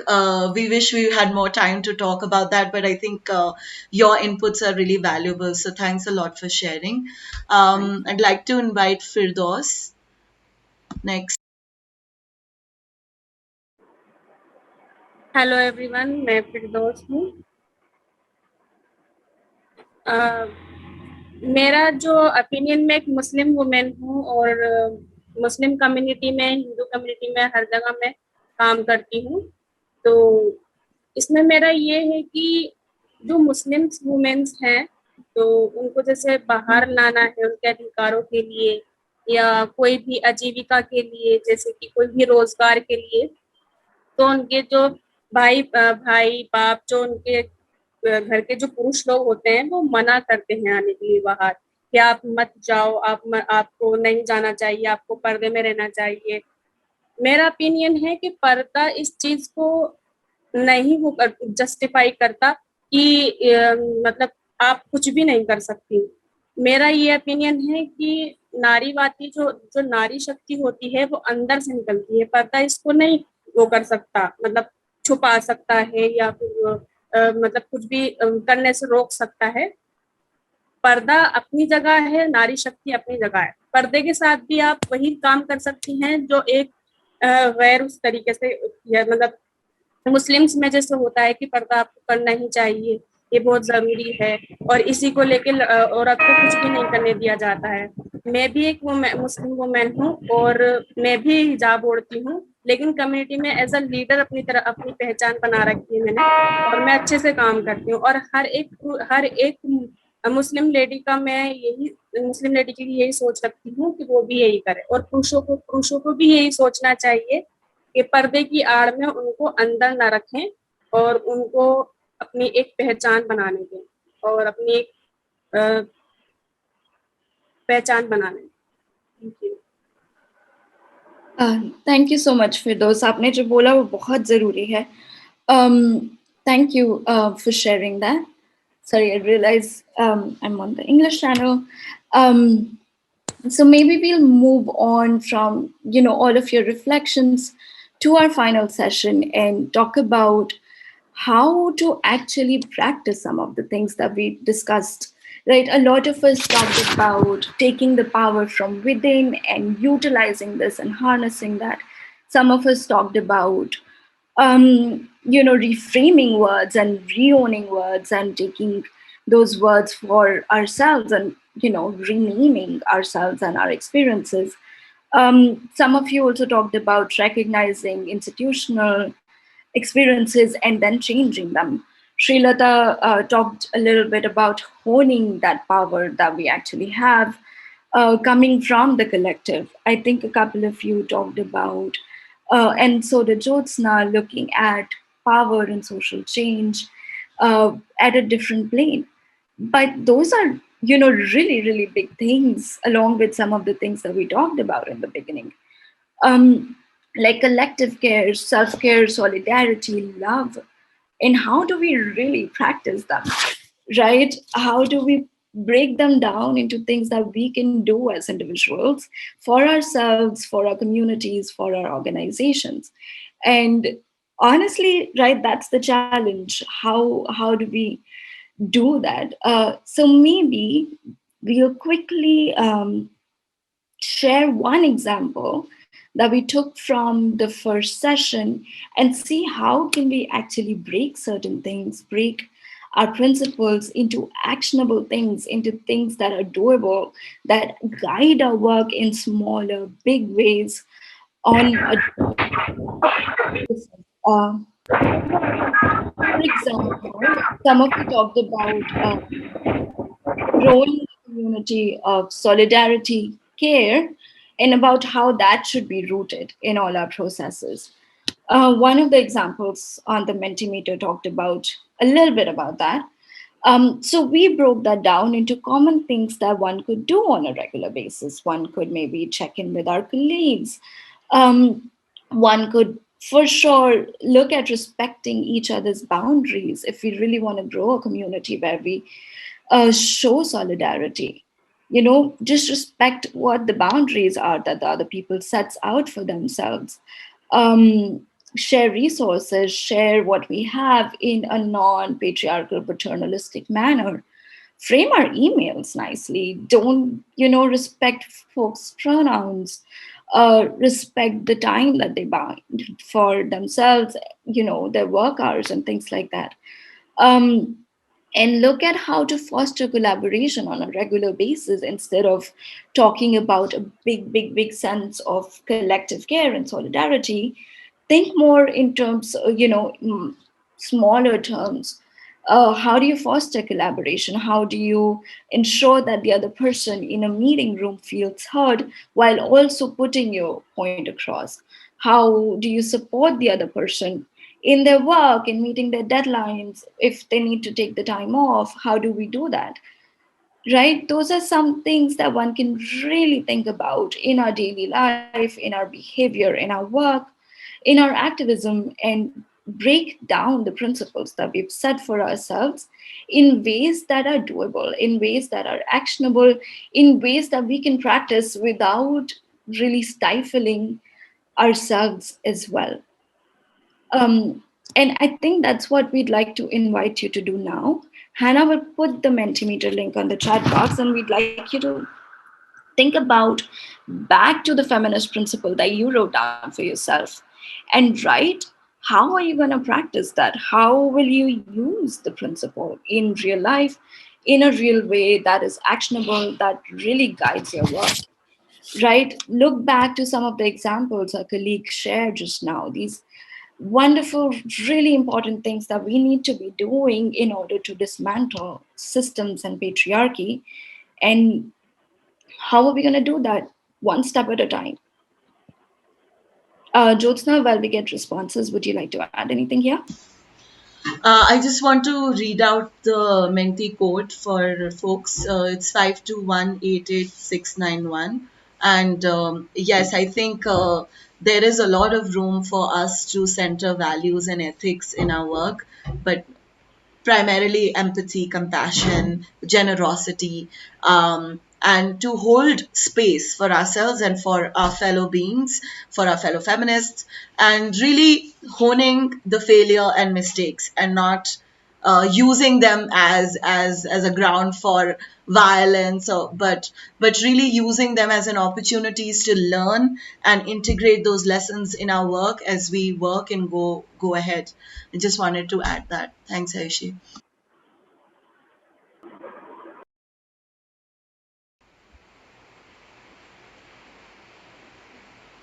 I think I'm seeing Abigail's hands up. So while we are using Menti, I'll invite them to.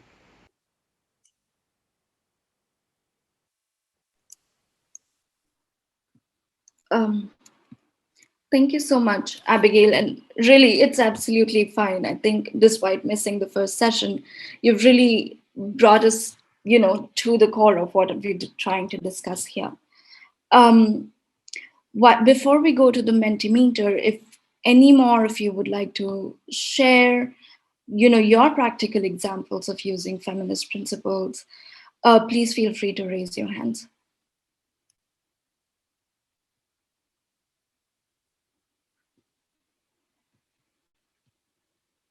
Mm, okay. Um,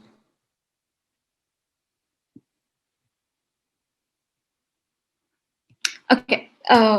Please feel free to raise your hands and we'll call out to you. Meanwhile, let's look at some of the incredible responses that are coming up on the Mentimeter. There's one around recognizing standpoint and respecting other standpoint and being inclusive and resisting in any forms of discrimination. Um, Absolutely. I think that goes back to what Jyotsna was talking about earlier. Making sure that you also hold the space for yourself and for others. But really, I think the key going back to your work would be to think about how do you do that? How do you recognize other people's standpoints? You've done that and that's wonderful, but how would you really practice that? If you're at your workplace, or going back to the earlier story of being in the space of protesting and of movement, how do you recognize that it's really whose space it is? Is it yours? Is it someone else's? Is it a shared space? And then how do you practice that? Do you sit back? Do you listen? Do you wait for cues? It's really in trying to think about those minute details, and figuring out your space within your context and others' contexts that our practice of our feminist principles really lie. Um, then there was something around demonstrating conscious and informed decision in making in all sphere of life.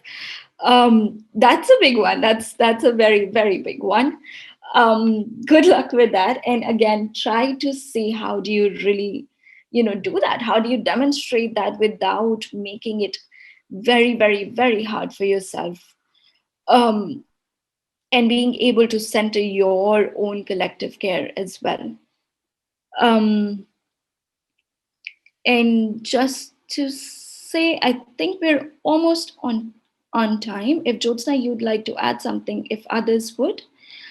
Just before, I hand to Jyotsna and Jivika, also we're putting a Mentimeter link in the chat box. You don't really need to fill it right now.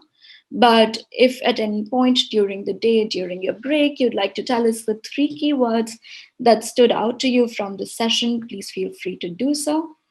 And also I'm giving the thing back to Jyotsna and Jivika, just to say we're here. Please feel free to raise your hands if you'd like to go through your examples. We as a team will be going through your feminist principles and ways of using them and helping ourselves and helping inform our practice as well, and learning from this incredible session and all the stories that you've all shared today. Thank you so much for being here. Jyotsna? Thank you, Aishi. I think thank you for taking us through this. I think we are almost nearing the end of our session. But before we do that, I would just quickly like to acknowledge that you've been an incredible, engaging audience and participants. And thank you for sharing your stories, your experiences about your work and your challenges, and for staying through us with us through the entire session. Thank you for coming in and again holding space for everybody who were also speaking and sharing their stories. So I think this space was quite enriching for me. I've learned a hell lot today. I really want to thank Jivika, UN Women, for having us. And before we close out, I just want to open up the listening circle.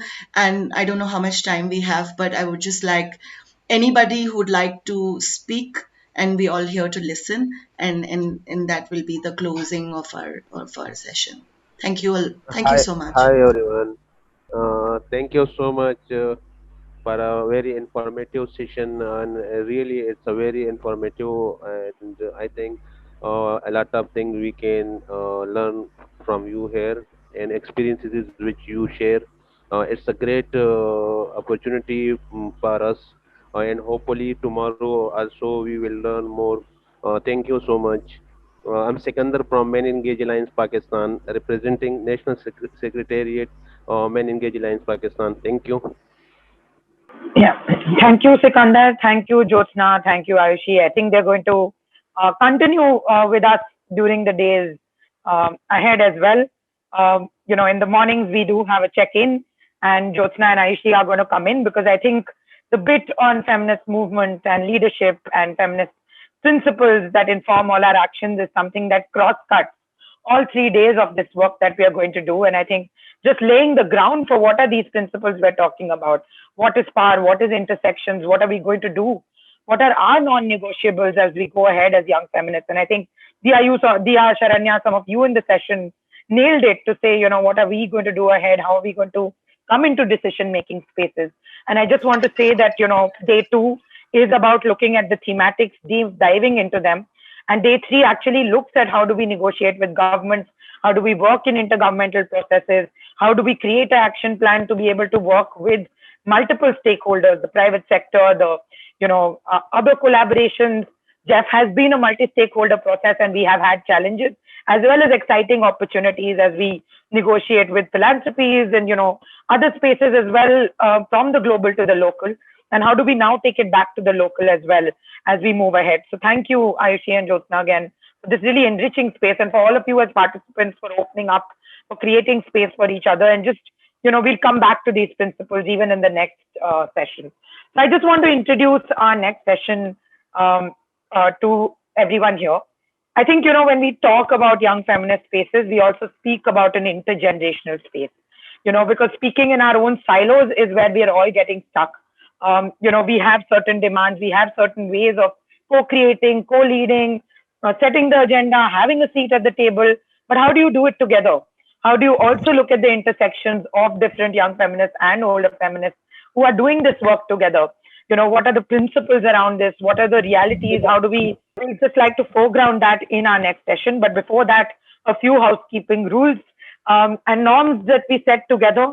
One is, please keep yourself on mute. We do not mute people in this muting because we believe that everyone has a space to talk, and we will give you this space at the end of the session or in the middle of the session as well, but do keep mute. We also have interpretation because we have speakers speaking in different languages, and keeping with our region, we have English, Chinese, French, Bahasa, and Hindi. If you still need English, please click onto that. And also, if there is subtitles, if you click on the live transcript, you will be able to see subtitles at the bottom of your screen. If you have anything else, please interact with us in chat. We also have a the workshop announcement board where we will keep putting up links that you share here, other resources, action plans, agendas, participant bios. Please look at all of that, and connect. We also have a website for this event called Youth Organizing. Please look at that as well. We will put it in the chat, interact with us in different ways. And of course, go on to social media because I think the Asia Pacific needs a voice, and we need to put our demands forward, especially such key principles that all of you have put here. With that, I'd also like to now introduce our next moderator to take forward the session. And I'm really, really excited to hear you, Navneeta Sinha. Navneeta has been, the program lead at UN Women Nepal country office. She's someone who sort of helped curate this space with us. And I think someone who's come into this intergenerational space, led it as a young person, moved into governance, into the governance specialist role for the region of South Asia. And she's also worked with women's groups and civil society to look at how we can further both young people's rights and gender rights. So over to you, Navneeta, for an interesting dialogue on the intergenerational space. And of course, after that, we do encourage you to stay with us for the networking session and interact with us in more informal ways.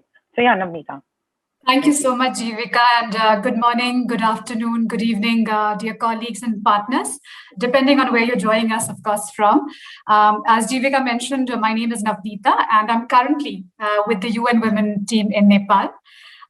It is absolutely, I'm absolutely thrilled to be with you today to be able to facilitate this intergenerational dialogue, where we are hoping to delve a bit deeper into the practice of feminist principles and values. We're also very excited that today we mark the first of a 3-day event, which will be focusing on amplifying youth engagement and action in the pursuit and advancement of gender equality in the Asia-Pacific region.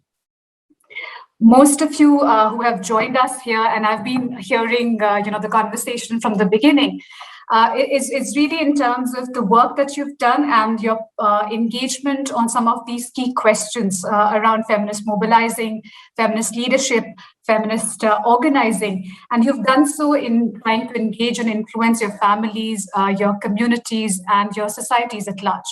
You've also, through your work in different ways, perhaps drawn attention to the ways in which certain forms of expression, perhaps even certain identities, certain histories have been invisibilized in mainstream discourses. And through the work that you do, you are really trying to foreground, center stage the rights of those who continue to remain disenfranchised in different ways. In the session that Jyotsna and Ayushi facilitated for us, we were really able to explore and unpack some of the concepts and principles that usually informs our work or should inform our work. A lot of very interesting and very critical questions came up, and I do want to flag them here because I think those will be the connecting thread even for this dialogue. Some of the questions that really resonated with me were in terms of when we look at certain spaces, are certain spaces intrinsically feminist? How does exclusion play out within feminist spaces, within feminist organizing? In terms of our practice, in terms of our politics, how are we seeking to transform these spaces, these institutions, these frameworks? How do we ensure that accountability remains really the core principle of the work we do, the ways in which we organize, and the ways in which we collaborate with each other? And perhaps equally important, and Ayushi spoke extensively about it, is really the idea of how do we democratize relationships within our families, within our communities, and within our organizations. So in this session today, we will try and build on some of those learnings. And we will hear from 5 inspiring feminists. We will be hearing their stories and their practice of these principles. So before we launch into the dialogue and the conversation, I do want to request our 5 fabulous panelists to turn on their cameras if they haven't done so we can say a quick hello. So we have Priyanka Sami. Priyanka, can we see you on screen? Okay, I'm here. Hello, everyone. We have Chandrehi Guhare. Hi, Chandrehi, welcome. Hi, everyone. Thank you for having me. Sharanya Sekaran. Hi, Sharanya. Hi, everyone. Great to be here. And we have Vangshu Lian. I hope, Vangshu, I'm pronouncing your name correctly. Please do let me know. Yes, you did. Hi, everyone. And last but definitely not the least, somebody who's been with us throughout the session in spirit, in words, in definitions, is Srilata Batliwala. Welcome, Srilata. We're so thrilled to have you with us. Good morning. Namaste. Assalamu alaikum. Great to be here. Thank you. So thank you so much, colleagues, for joining us. We're absolutely thrilled and we can't wait to hear more about the practice of feminist principles from you. So I will introduce each of the panelists briefly as I invite them to take the floor. And I'm absolutely certain that my introduction will not do them justice. They have such an incredible body of work behind them. So please do visit the event website. There's a lot more information about each of our wonderful, inspiring feminists. I think Jivika has already, shared with us some of the housekeeping rules. We have language interpretation available and a support, and we have support from a team of interpreters for Mandarin, Hindi, and Bahasa. We also want to keep the session as interactive as the first one. So please feel free to use the chat box extensively to share your ideas, your thoughts, your questions. And as Jivika has reminded us, we need to be respectful when we exchange our ideas, and I'm sure you will do that. So without further ado and taking any more of your time, let me invite our first panelist, Priyanka Sami. Priyanka is a national youth gender activist from India. She is on the board of FRIDA and also associated with the National Federation of Dalit Women. So Priyanka, what we would like to hear from you is what really excites you about being a feminist activist today? And if you could also perhaps share with us how you see young feminists organizing and the ways in which perhaps it is different from the ways in which it was done earlier. So in terms of your takeaways, in terms of the entry points and the opportunities that you really see for young feminists to come together and take advantage of. So Priyanka, you have approximately 6 minutes. So over to you, and we look forward to hearing your reflections. Thank you so much, Navneeta. A big salam, and in India we say Zindabad, and hello to everyone. And at the outset, I would really like to thank the organizers for inviting me today. I'm truly delighted to be here with all you inspiring feminists. So thank you. So Navneeta, you've asked a very interesting question, and I'll try to answer it to the best of my ability. What excites me most about being a feminist today, I think, is the fact that I don't think there's been a better time to have been a feminist activist in the history of feminist movements, both globally as well as at the regional level. And I'll tell you why. I think the Beijing conference in '95 and the post-Beijing saw feminist movements impacting other progressive and social justice movements in a way that there was a widening of the concept of social justice and the concept of development itself, where women's rights were sort of squarely placed on the human rights agenda, right?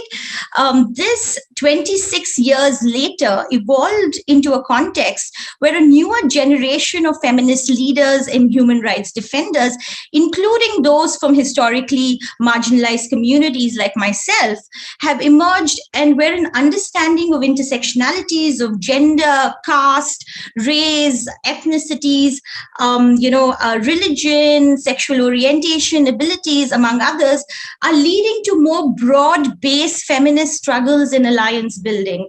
I think that's an absolutely critical point, right? And if you see over the past decade, young feminist activists and organizers have sort of garnered a reputation of being fierce, outspoken, and creative movement builders, inclusive movement builders, really pushing transformation, change, especially at the communities, advocating for social justice and equity around the world. So I think it's truly fantastic and inspiring how we young feminists sort of organize ourselves. We're creating new templates to collectively strategize, and we've seen it in the post-COVID era that we're doing all of this virtually. We're strategizing, building reform coalitions, co-learning, consulting, collaborating, and I think the Jeff Forum is a classic example of how young feminists have sort of really collaborated from across the world.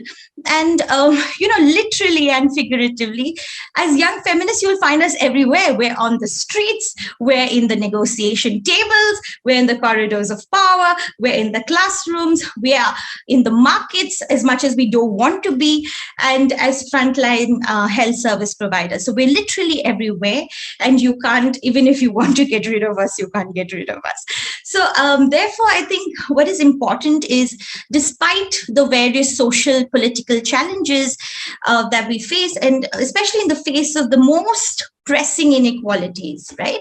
Young feminists have sort of, young feminist organizers, activists, frontline defenders are not afraid of disrupting status quo. And we're really pushing boundaries as much as we can, while holding the ground gained by those who came before us, the older feminists, who really have paved the way. And we must acknowledge that we are here because of them.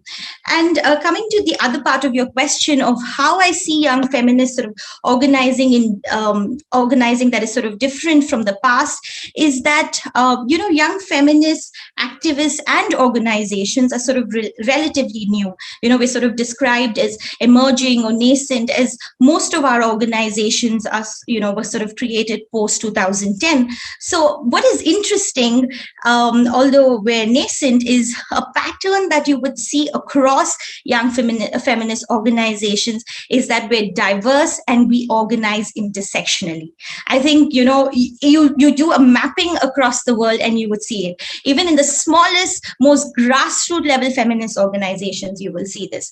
So that's interesting, I think. And we represent diverse social movements. We're not necessarily from the women's movement or the feminist movement. We do bring in various nuances into the feminist movement. And I think we're strengthening it like that. And there are different expressions of feminism that include movements such as the climate justice movement or the sex workers movement, or across the SOGS spectrum. We see that now it's just, women are not seen, the feminist movement is not monolithical anymore. We have, people across the spectrum, the sexual minorities, and then we see indigenous people, we see human rights defenders, the disability groups are really strong now. So I think, we bring in an interesting mix, and, that nuance strengthens the feminist movement per se. And I think our feminism, and I love this, I think, we're unapologetically intersectional, and it sort of centers the voices of those experiencing overlapping concurrent forms of oppression in order to understand the depths of inequality and the relationships among the various forms of overlapping inequalities given in any context, whether it's in Southeast Asia, whether it's in the Middle East, or whether it's in Mexico. It's interesting.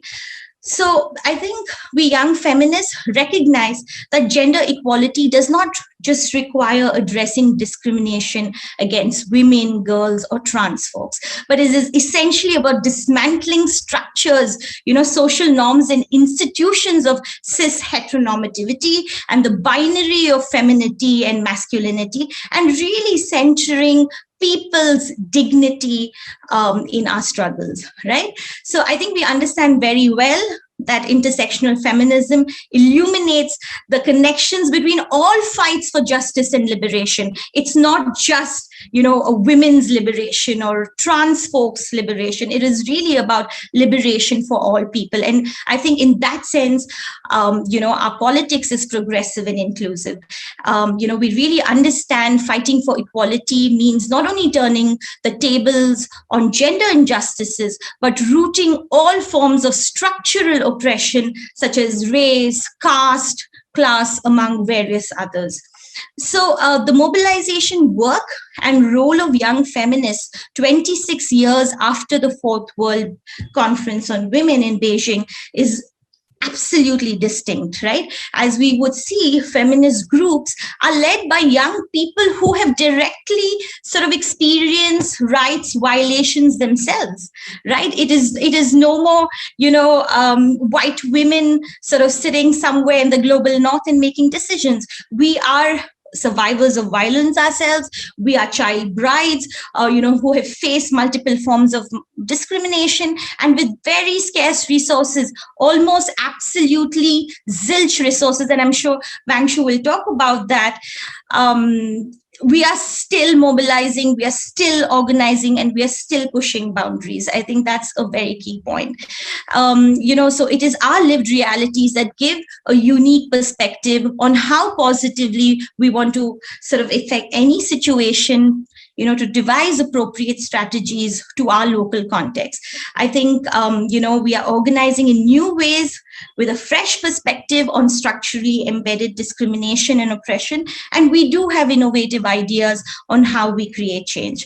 So, I think that we're completely aware of the fact that not only does the future belong to us, but we are very much a part of the present. Therefore, you would see us everywhere sort of reclaiming spaces, be it decision-making bodies or otherwise.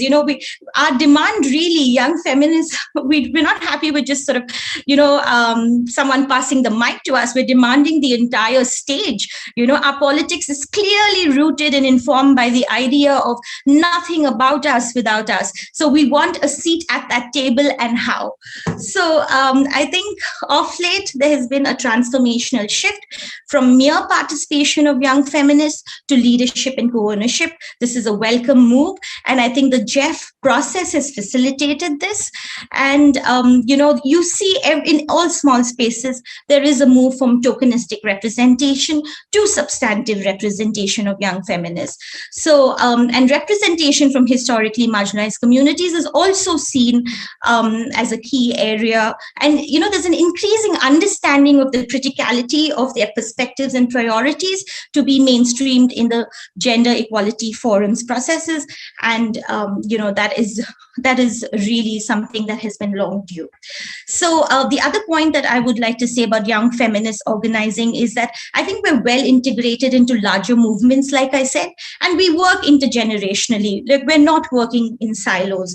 I think I'm afraid that might have been something that older feminists did. The climate activists were very distinct from the Dalit activists, and you would not sort of see them coming together very often. But I think younger feminists are sort of collaborating with activists from other social movements, like I said earlier. And I think a part of our strategies is that we're heavily focused on information sharing and knowledge building, and also it's become far more easier for us to do that, given technology and other aspects, which obviously older feminists didn't enjoy in their times. So I think we're sort of leveraging on that, and we're sort of utilizing creative strategies to effect change, be it through art, theater, poetry, dance, all sorts of use of communications and technology. You see the radio is sort of being used. Of course, social media is like the giant, and I think we're using it very well and finding new ways to organize on these platforms.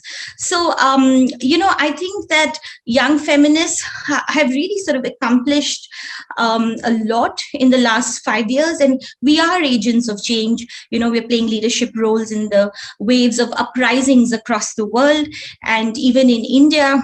You see a lot of young feminists really sort of challenging status quo head on, and we've sort of borne witness to the adaptability of young feminists, sort of taking on roles of being activists, UN advocates, lobbyists, campaigners, social media revolutionaries. So I think it's a very interesting time to be a young feminist, and I think, in my years of sort of being associated with various feminist movements, and especially young feminist groups, I've seen that, young feminists are sort of leading through participatory and consensus building, which sort of didn't happen before. It was, I think, very, hegemonic in some sense, practices within organizations. Now there are more sort of, the decision-making models are sort of more decentralized, and, there's this participatory majority rules and consensus models that are amazing. So in some sense, I think there's been a distribution of power and resources, not to a large extent, but to some extent, and we're definitely on the right track. And we're, of course, while figuring out life within the organizations and outside organizations and activism, I think we're mindful of the issues of intersectionality, and we try very hard, and we're very committed to sort of, bring about change to that. So I think I'm running out of time, but very, very quickly, I would just sort of conclude to say that, oh my God. Okay, so maybe I'll continue later, and when we have 2 minutes towards the end. Yeah, all right. Thank you. Thank you.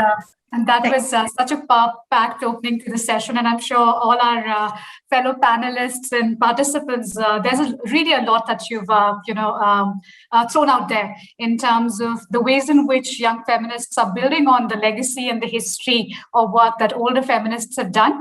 At the same time, really looking at creative forms of disruption. I think the new slogan for Jeff will be, "We are everywhere." So thanks for giving that to us. And it really is a very, very powerful statement in terms of the need to claim spaces and not be apologetic about demanding and claiming spaces. So thank you so much, Priyanka, for those really powerful and provocative reflections. So moving on, we have our second panelist, Chandray Guhare. Chandray currently is the Policy and Advocacy Coordinator at Young Feminist Europe. And when I had the opportunity to meet her before this, she described herself as being interested and invested in deconstructing and constructing intersectional feminisms. So Chandra, we're really looking forward to hearing more from you on that. The key question that perhaps we would like to hear a little bit more from you is in terms of when we talk about the principles of feminist activism, we often come across the concept of identity, and sometimes we encounter it as a construct that can be divisive. Oftentimes it is also unifying. So from your perspective, based on the work that you've done, how would you want to encourage all the young feminist leaders here to engage with the question of identity as feminists? Over to you, Chandra. You also have about 6 minutes. Thank you, Navanita, and thank you to the organizers for inviting me. It's such an honor to be sharing this virtual panel with my fellow panelists and to be in this space and learn with you and from you. So this question is quite broad. And yeah, I prepare a little presentation to guide what I'll be sharing, but just a bit of a disclaimer. The topic of identity is quite broad. You know, we can basically just spend the whole day talking about identity, within our feminist activism. So just to tell you that this is going to be a very high level presentation, and that this discussions about identity are also highly contextual. But for today, I'm going to be drawing on my experience as an intersectional feminist, but also drawing on my work with Young Feminist Europe and how we see identity, in the context of intersectionality and also in our young feminist activism. If we can go to the next slide, please. So what I did for this, to answer this question, is that I wanted to bring together intersectionality and identity. And we've had a fabulous session, before the session, really dissecting and unpacking intersectionality. So I'm not going to go really in depth about it. But I wanted to say that when we talked about intersectionality, we cannot decouple it from identity. And what intersectionality really helped us to see is that us, as individuals have many identities, and that these various identities impact the way that we interact and we are viewed by and within society. So being overlapping, these identities are interconnected and cannot be examined separately from one another. And they often result in oppressions, in discrimination, subordinations, dominations, but also positions of privilege and power, and give rise to various lived experiences. So here's important to understand that we do not have, one single identity. Our identities are actually and often mutating. We, depending where we are, our geographic location, the people who we talk to, this identities are shifted. So it's important to understand, I think, within our activism and within understanding intersectionality, that identity is not a simplistic concept or construct. Next slide, please. So something that is quite important in this framework of intersectionality and identity is that we bring together categories of identities, but also the social locations that they that resulting from these identities. So what we have is an accurate representation of our complex experiences and our ways in which we are located in different social relations, which are hierarchical, in our day-to-day life. And that these identities are actually, not natural or just given. They're actually social and politically constructed. For example, we take race or caste, or what it means to be a woman or a man or a non-cis person. And these are constructed based on, oppressive conditions or oppressive structures, and usually upheld by people or groups that are, in power. The next slide, please. So after giving, this a little bit of a theoretical background, what does it mean identity, and in our young feminist activism? To me, first, as the first building block, personally, but also within YFE, is this understanding of identity in the context of intersectionality. But the second building block is that we need to pay attention to the link between identity and power. And that if we're truly committed to leaving no one behind, which is the mantra of the Sustainable Development Goals, but it was also utilized, within the GF processes, even now, in our conversations, is that we need to pay attention to identity, but not so much in a sense of like the individual, but actually the link of power and our various identities. And what this allows is to center, historically marginalized groups and communities, but also to elevate and amplify their agency, their resistance, their voices, their experiences, and knowledges. Next slide, please. So here it's important, I think, when we talk about, feminist movements, to also acknowledge that there are some tensions. And, in this session before, we were talking about what happens where actually inclusive spaces that are supposed to be inclusive are not inclusive. And when we come into the spaces with so many, different perspectives and experiences, and some people are left behind. So, citing Audre Lorde, one of her famous quotes, that it is not about our differences. It is not our difference that divide us. It is our inability to recognize, accept, and celebrate those differences that, hamper our ways of organizing and building or creating social change. So a question, for you and for the discussion is also how us as young feminists are building a collective identity that acknowledge, accept, and respects and celebrates the differences that we bring into the spaces. But also, I think what it's important to acknowledge is all these tensions, and give space for these tensions and ask the tough questions. In the process of the GF, as young activists, a lot of us were not happy with the process. We were very tokenized. We were not given the space to, raise our voices and decide within the processes. And we came together. We asked the tough questions, like who is being left out from the spaces? And as young people, we always have, been struggling to be able to be part of decision-making spaces. We don't have access to resources, so we know what this is about. But at the same time, we were able, to come together in spite of our differences and organize, and that resulted in the Young Feminist Manifesto, which it delineates our principles and our ways of working and what we expect from the process. But for this, it's necessary that we put the work in what's needed. The next slide, please.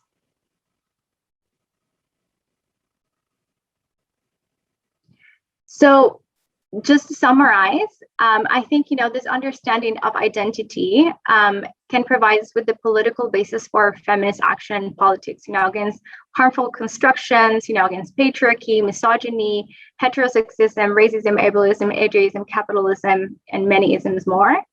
So my, suggestion and my encouragement to young people is that we can reimagine identity and the relationship it has to feminist politics and power, and to make it valuable to our activism and movement building and social justice aim.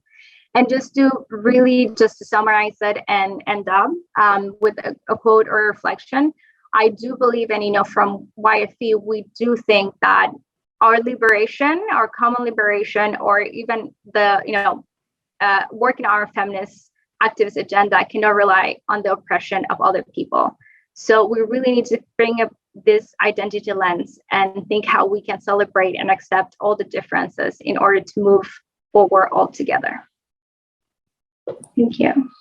Thank you so much, Chandra. I think, again, some very, very important reflections, and you really helped us break down some of these concepts that we've been engaged in terms of intersectionality, understanding identity as fundamentally relational and as a social and political construct.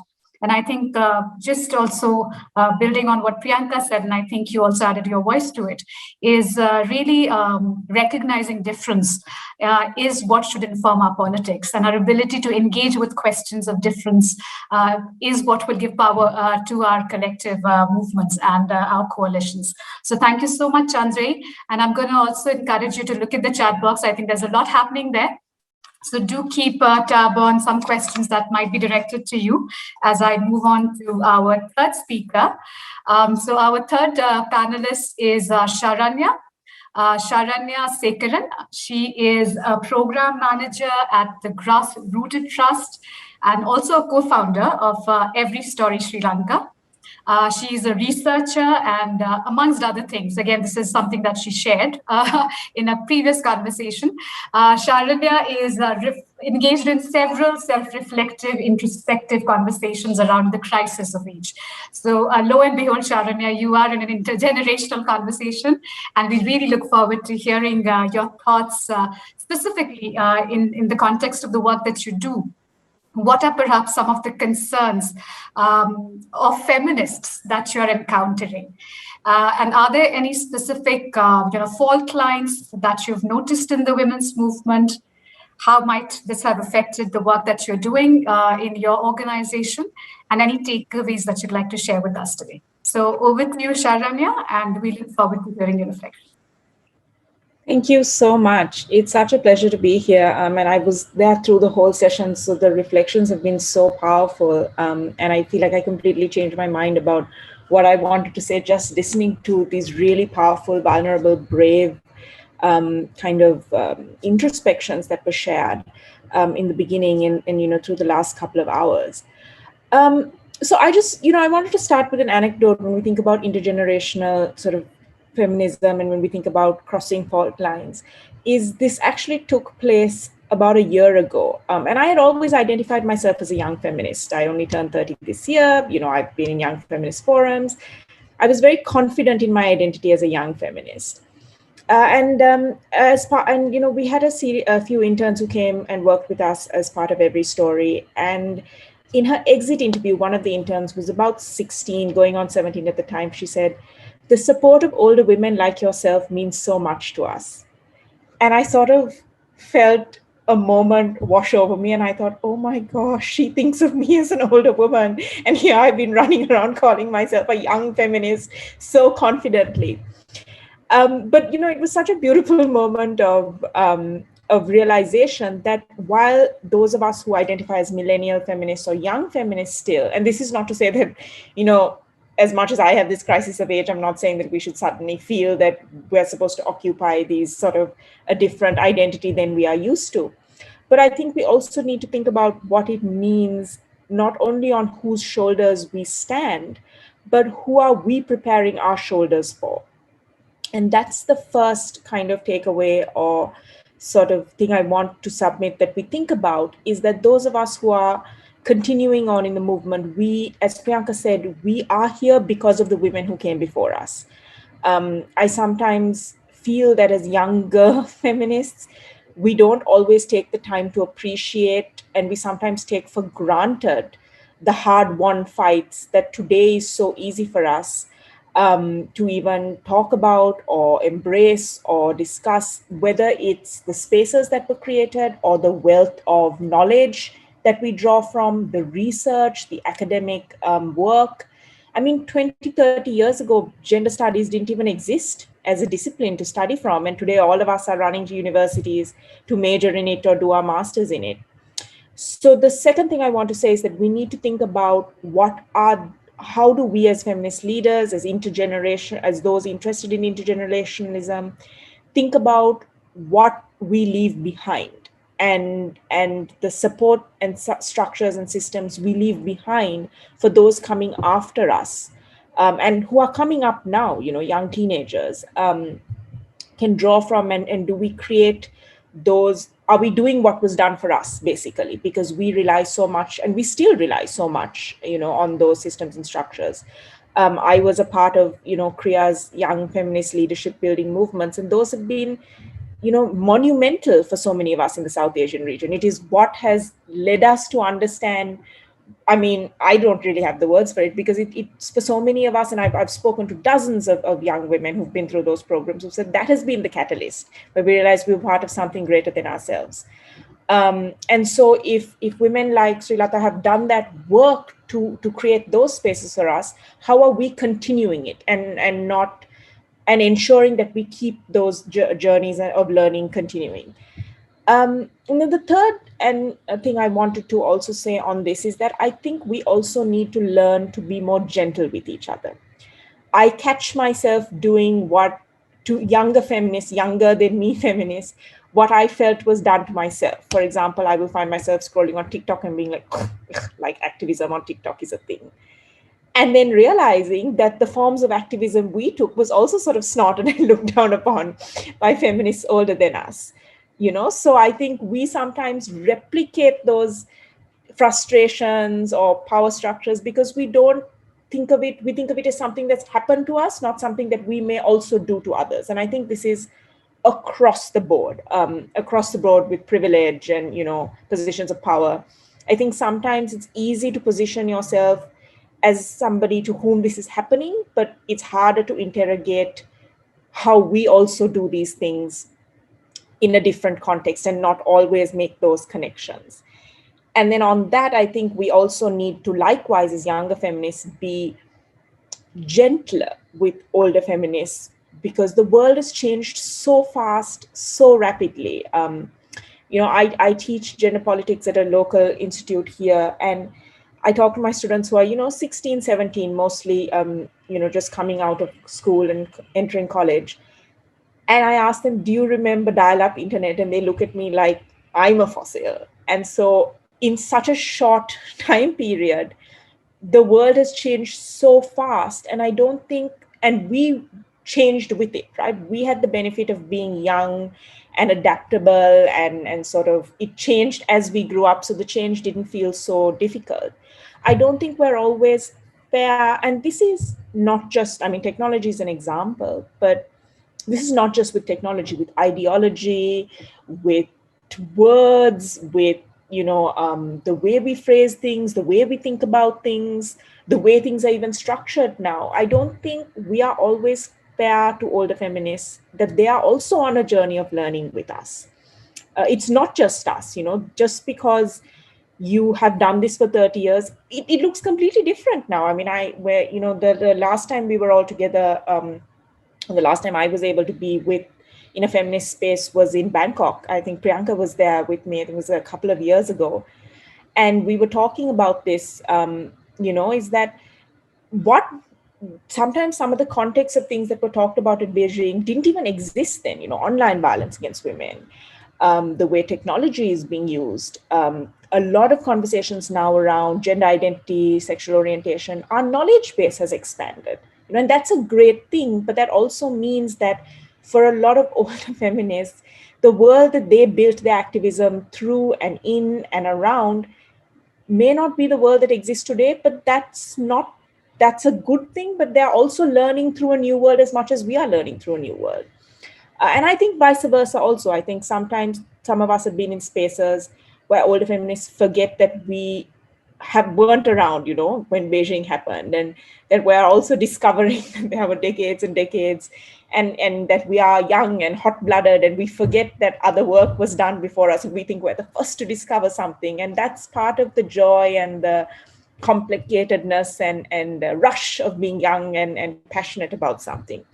So I think the last submission I want to make is to say that I think we could all use a lot more empathy in these spaces. If we are talking about intergenerationalism, if we're talking about solidarity across movements, if we are talking about how we come together, and I think we have, I think these online spaces, as frustrating as COVID has been, as much as it has robbed us of those wonderful chances to be in rooms together and, talk after sessions and over dinner and, all of that, I think it's also allowed to some extent those of us who may not have been able to engage because of cost, because of, disability, because of realities of passports. I have a Sri Lankan passport. It's one of the 10 worst passports in the world. Like, nobody wants to give me a visa ever.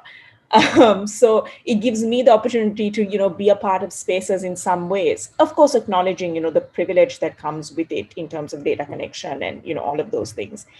But that said, I think we need to take that opportunity, really embrace it with both hands and ask ourselves, are we really being empathetic to where each of us are coming from, where our worldviews have come from? And are we hearing to respond, are we hearing to really listen and really understand? And I think we have a remarkable moment in history where you really have 3 to 4 generations of feminist activists who are connecting across nations, across identities, and pushing forward. And I think this is such an amazing opportunity for us to really explore and ask those difficult questions. We shouldn't be afraid of the difficult questions. We must ask them and find ways to talk about them.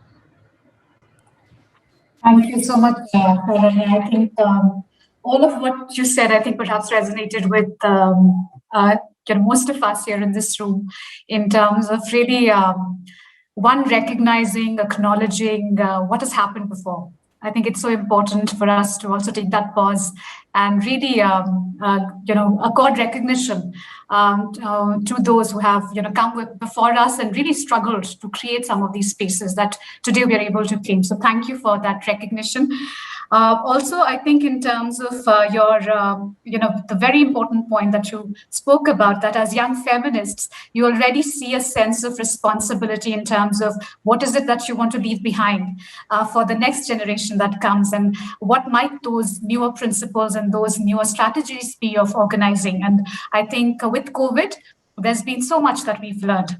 And in very strange ways, I think COVID has also given us an opportunity to once again create transnational solidarities in ways that we never anticipated. So it's really in that sense brought so many of us together across countries and locations and across identities. So there's a lot really that we have also drawn from being in the COVID context and what it is teaching us about our ability to be resilient, about our ability and the values of patience and holding space, but without judgment. So thank you, Sharanya, for also highlighting some of those. And we will come back to you in the last segment, but do look at some of the questions. I'm sure there are quite a few for you to respond to. I now want to invite Vangshu Lian, who's our fourth panelist. Vangshu is a co-director of Common Language in China. And Vangshu, just building on some of the previous reflections and questions, what we would like to hear from you is how do you look at the issue of feminist leadership, especially amongst young people? And you have your organization, Common Language. So perhaps if you could share with us what are some of the principles that you are applying within your organization and the takeaways that we might have from your work. So over to you, Vangshu. Great, thank you, Navanita. It's such a pleasure to be amongst feminist sisters in this panel and to reconnect after, I think, about 2 years of not being able to meet in person. So today I want to offer, I guess, some insight around, especially on youth leadership and youth empowerment in our movement. Because in our regional context in Asia, many of our cultures operate on the power structures of seniority, especially, I think this is especially in East Asia.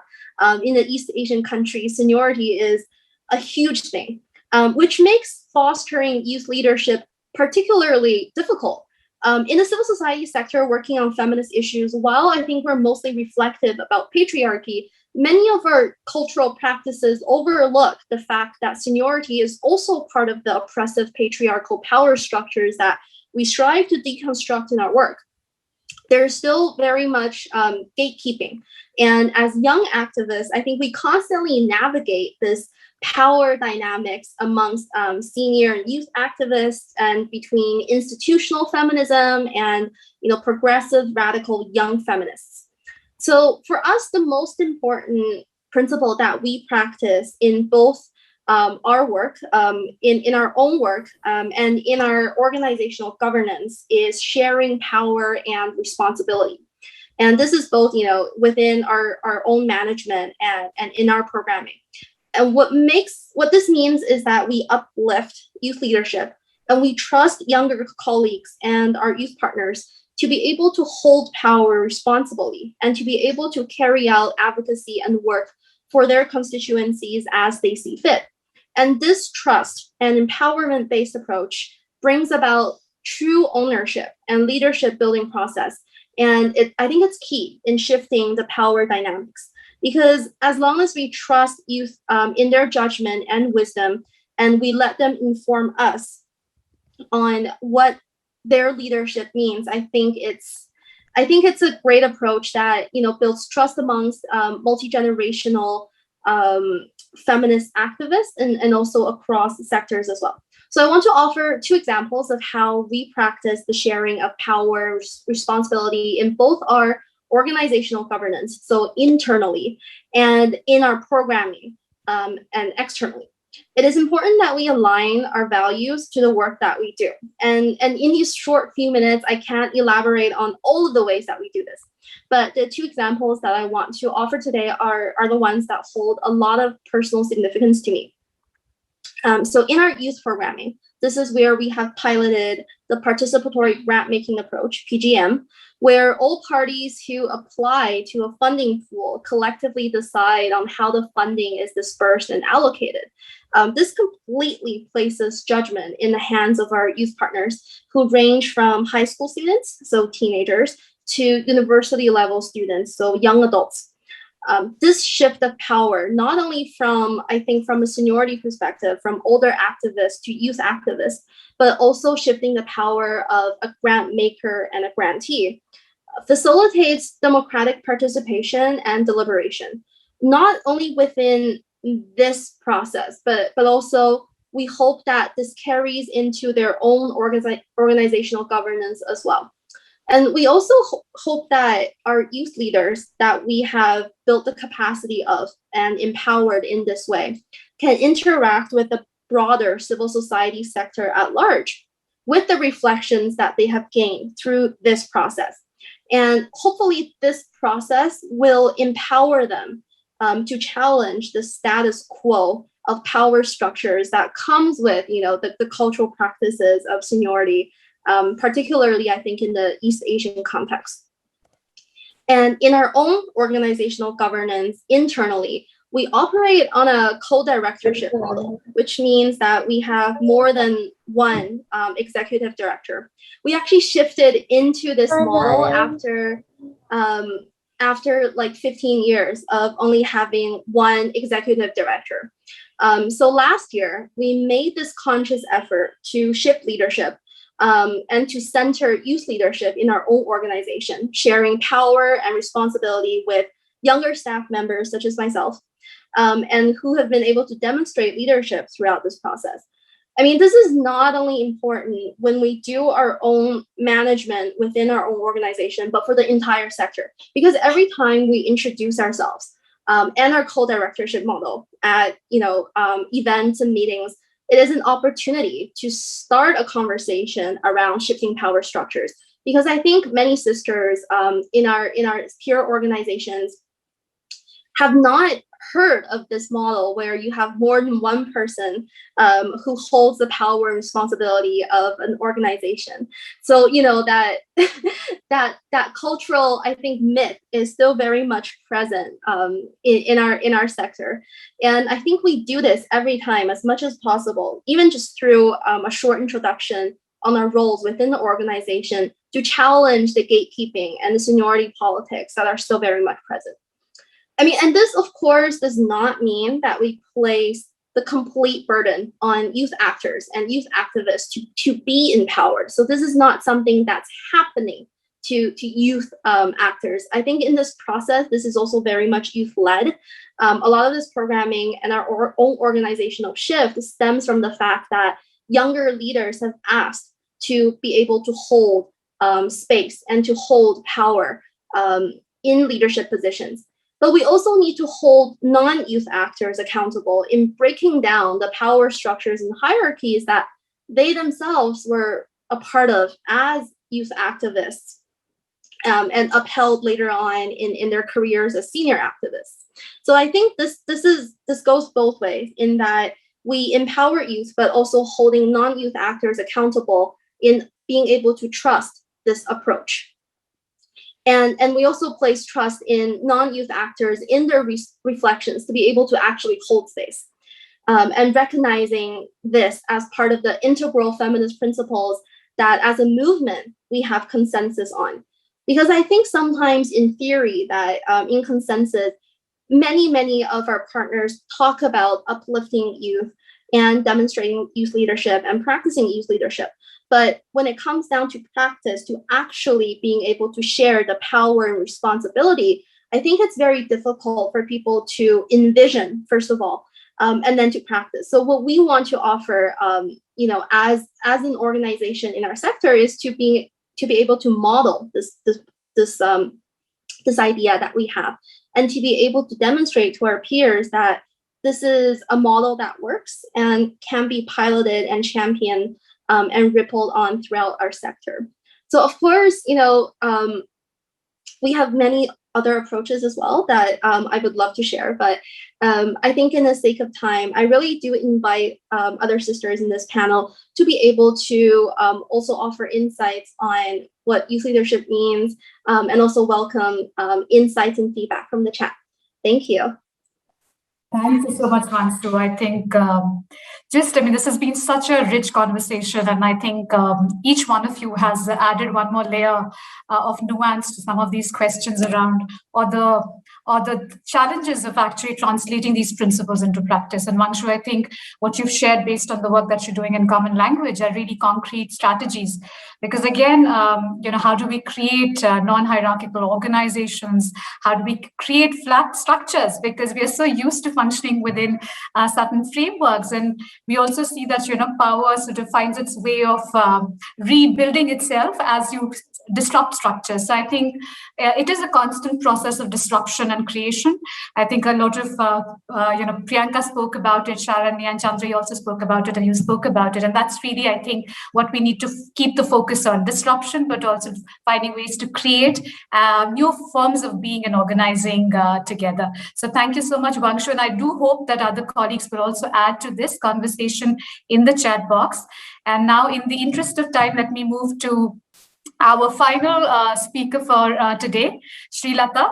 Srilata, I think you've been hearing intently since morning to all the conversations, all the ideas, and all the reflections that have come from so many youth leaders. And we're very, very excited to have you because, again, the history of the movement of feminist organizing, so many of us have learned from you. So we're really excited. Just to introduce you briefly, everybody knows you, but my job is to talk a little bit about all the extensive work that you have done to those who might not be as familiar. So friends, Srilata is a feminist activist, researcher, writer, trainer. She's engaged with several organizations like CREA and Gender at Work. And she's also an honorary professor of practice at SOAS London. And Srilata, I'm very, very curious about what that means. Welcome to the panel. Srilata, amongst all the different hats that she wears, she's also very proud that she's a grandmom of 3 or 4 incredible feminist grandchildren. And she also does tend to describe herself as the grandmother of the movement. So Srilata, what we would like to hear from you is really based on the years of work that you've done with different organizations, networks, and movements. What are some of those lessons around leadership? And also, perhaps if you could, bust some myths around this concept of transformative leadership that we're all struggling to understand and grapple with. So we look forward to hearing from you, Srilata, maybe 6 to 7 minutes. Sure. Thank you so much, Navneeta. So first of all, I want to say that this has really been a mind-blowing morning. And, I feel both humbled and privileged to be part of this panel after listening to all the, amazing and powerful insights from my co-panelists, but also from the earlier session and, the sort of sharing that came through in the chat box, which I followed very closely. So really, it's just great to be here.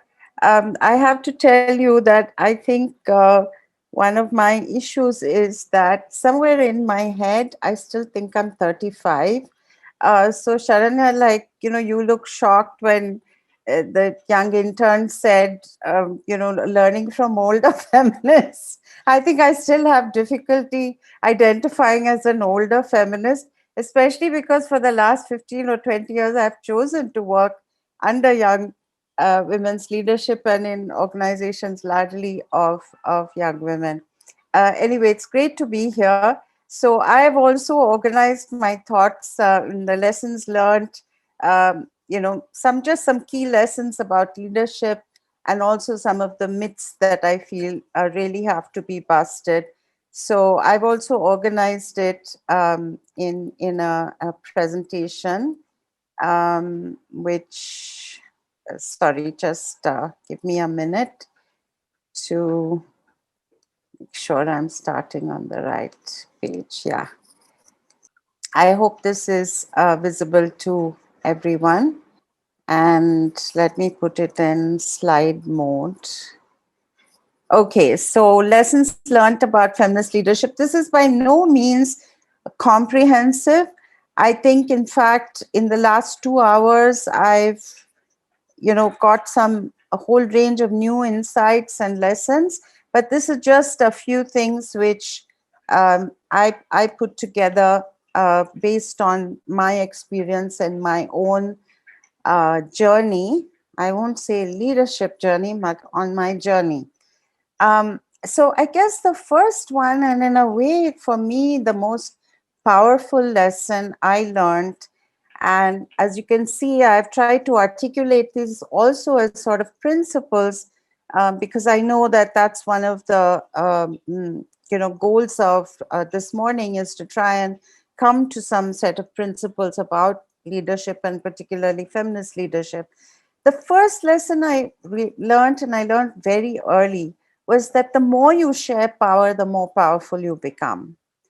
And for some reason, well, not some reason, but for the many of the reasons we've been hearing about all morning, we are constructed in societies where to hold power is the goal, right? So we are always being, Vangshu talked about it in terms of age. I think Chandra and Priyanka talked about it in terms of so many other forms of identity, that we are taught to create hierarchies, and hierarchies are always based on hoarding power. So I think the discovery that if the act of sharing power is actually very empowering, in fact, it's intoxicating in some ways, not just formal positional power, because I began to, experiment with sharing power long before I held any, sort of important position, and when I was very low down in organizational hierarchies. So it's not just formal positional power, but this power within.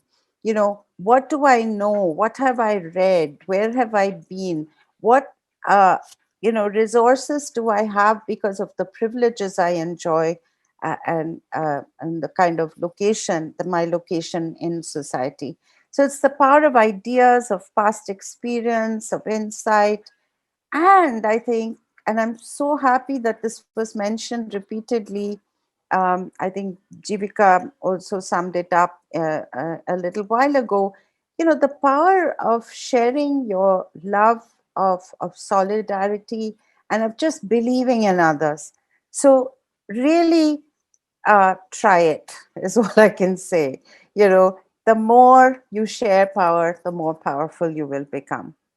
I think what we've talked a lot about today in terms of identity and understanding privilege is really critical. And I think an early lesson for me, not necessarily a voluntary one, but one that was kind of thrust upon me, because the first 20 years of my life was in grassroots movement building with extremely marginalized women, sex workers, and trans women. Recognizing and confronting your own biases, number one, but also your social power and privilege and your strengths.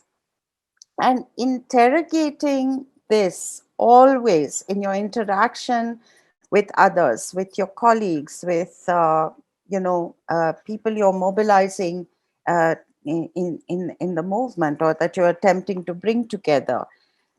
How do your responses in any situation, it can be over tea in a lunch break or in the formal work interactions, how do your responses, or does your response in any way really come from a place of unconscious power and privilege? Because most of the time we are not conscious of our power and privilege. We are very conscious of other people's power and privilege. So I really like this point that, several of you made, that, we are very comfortable in some ways, and I'm not saying this with regard to any particular generation, but much more broadly, we are comfortable being victims, but we are not comfortable to recognize ourselves as perpetrators. Yeah, that's a very uncomfortable location. So, Navneeta talked about accountability. I think the lesson was holding myself accountable primarily and first before I demanded accountability from others. So when there was a conflict, for instance, I taught myself to say first, what did I do?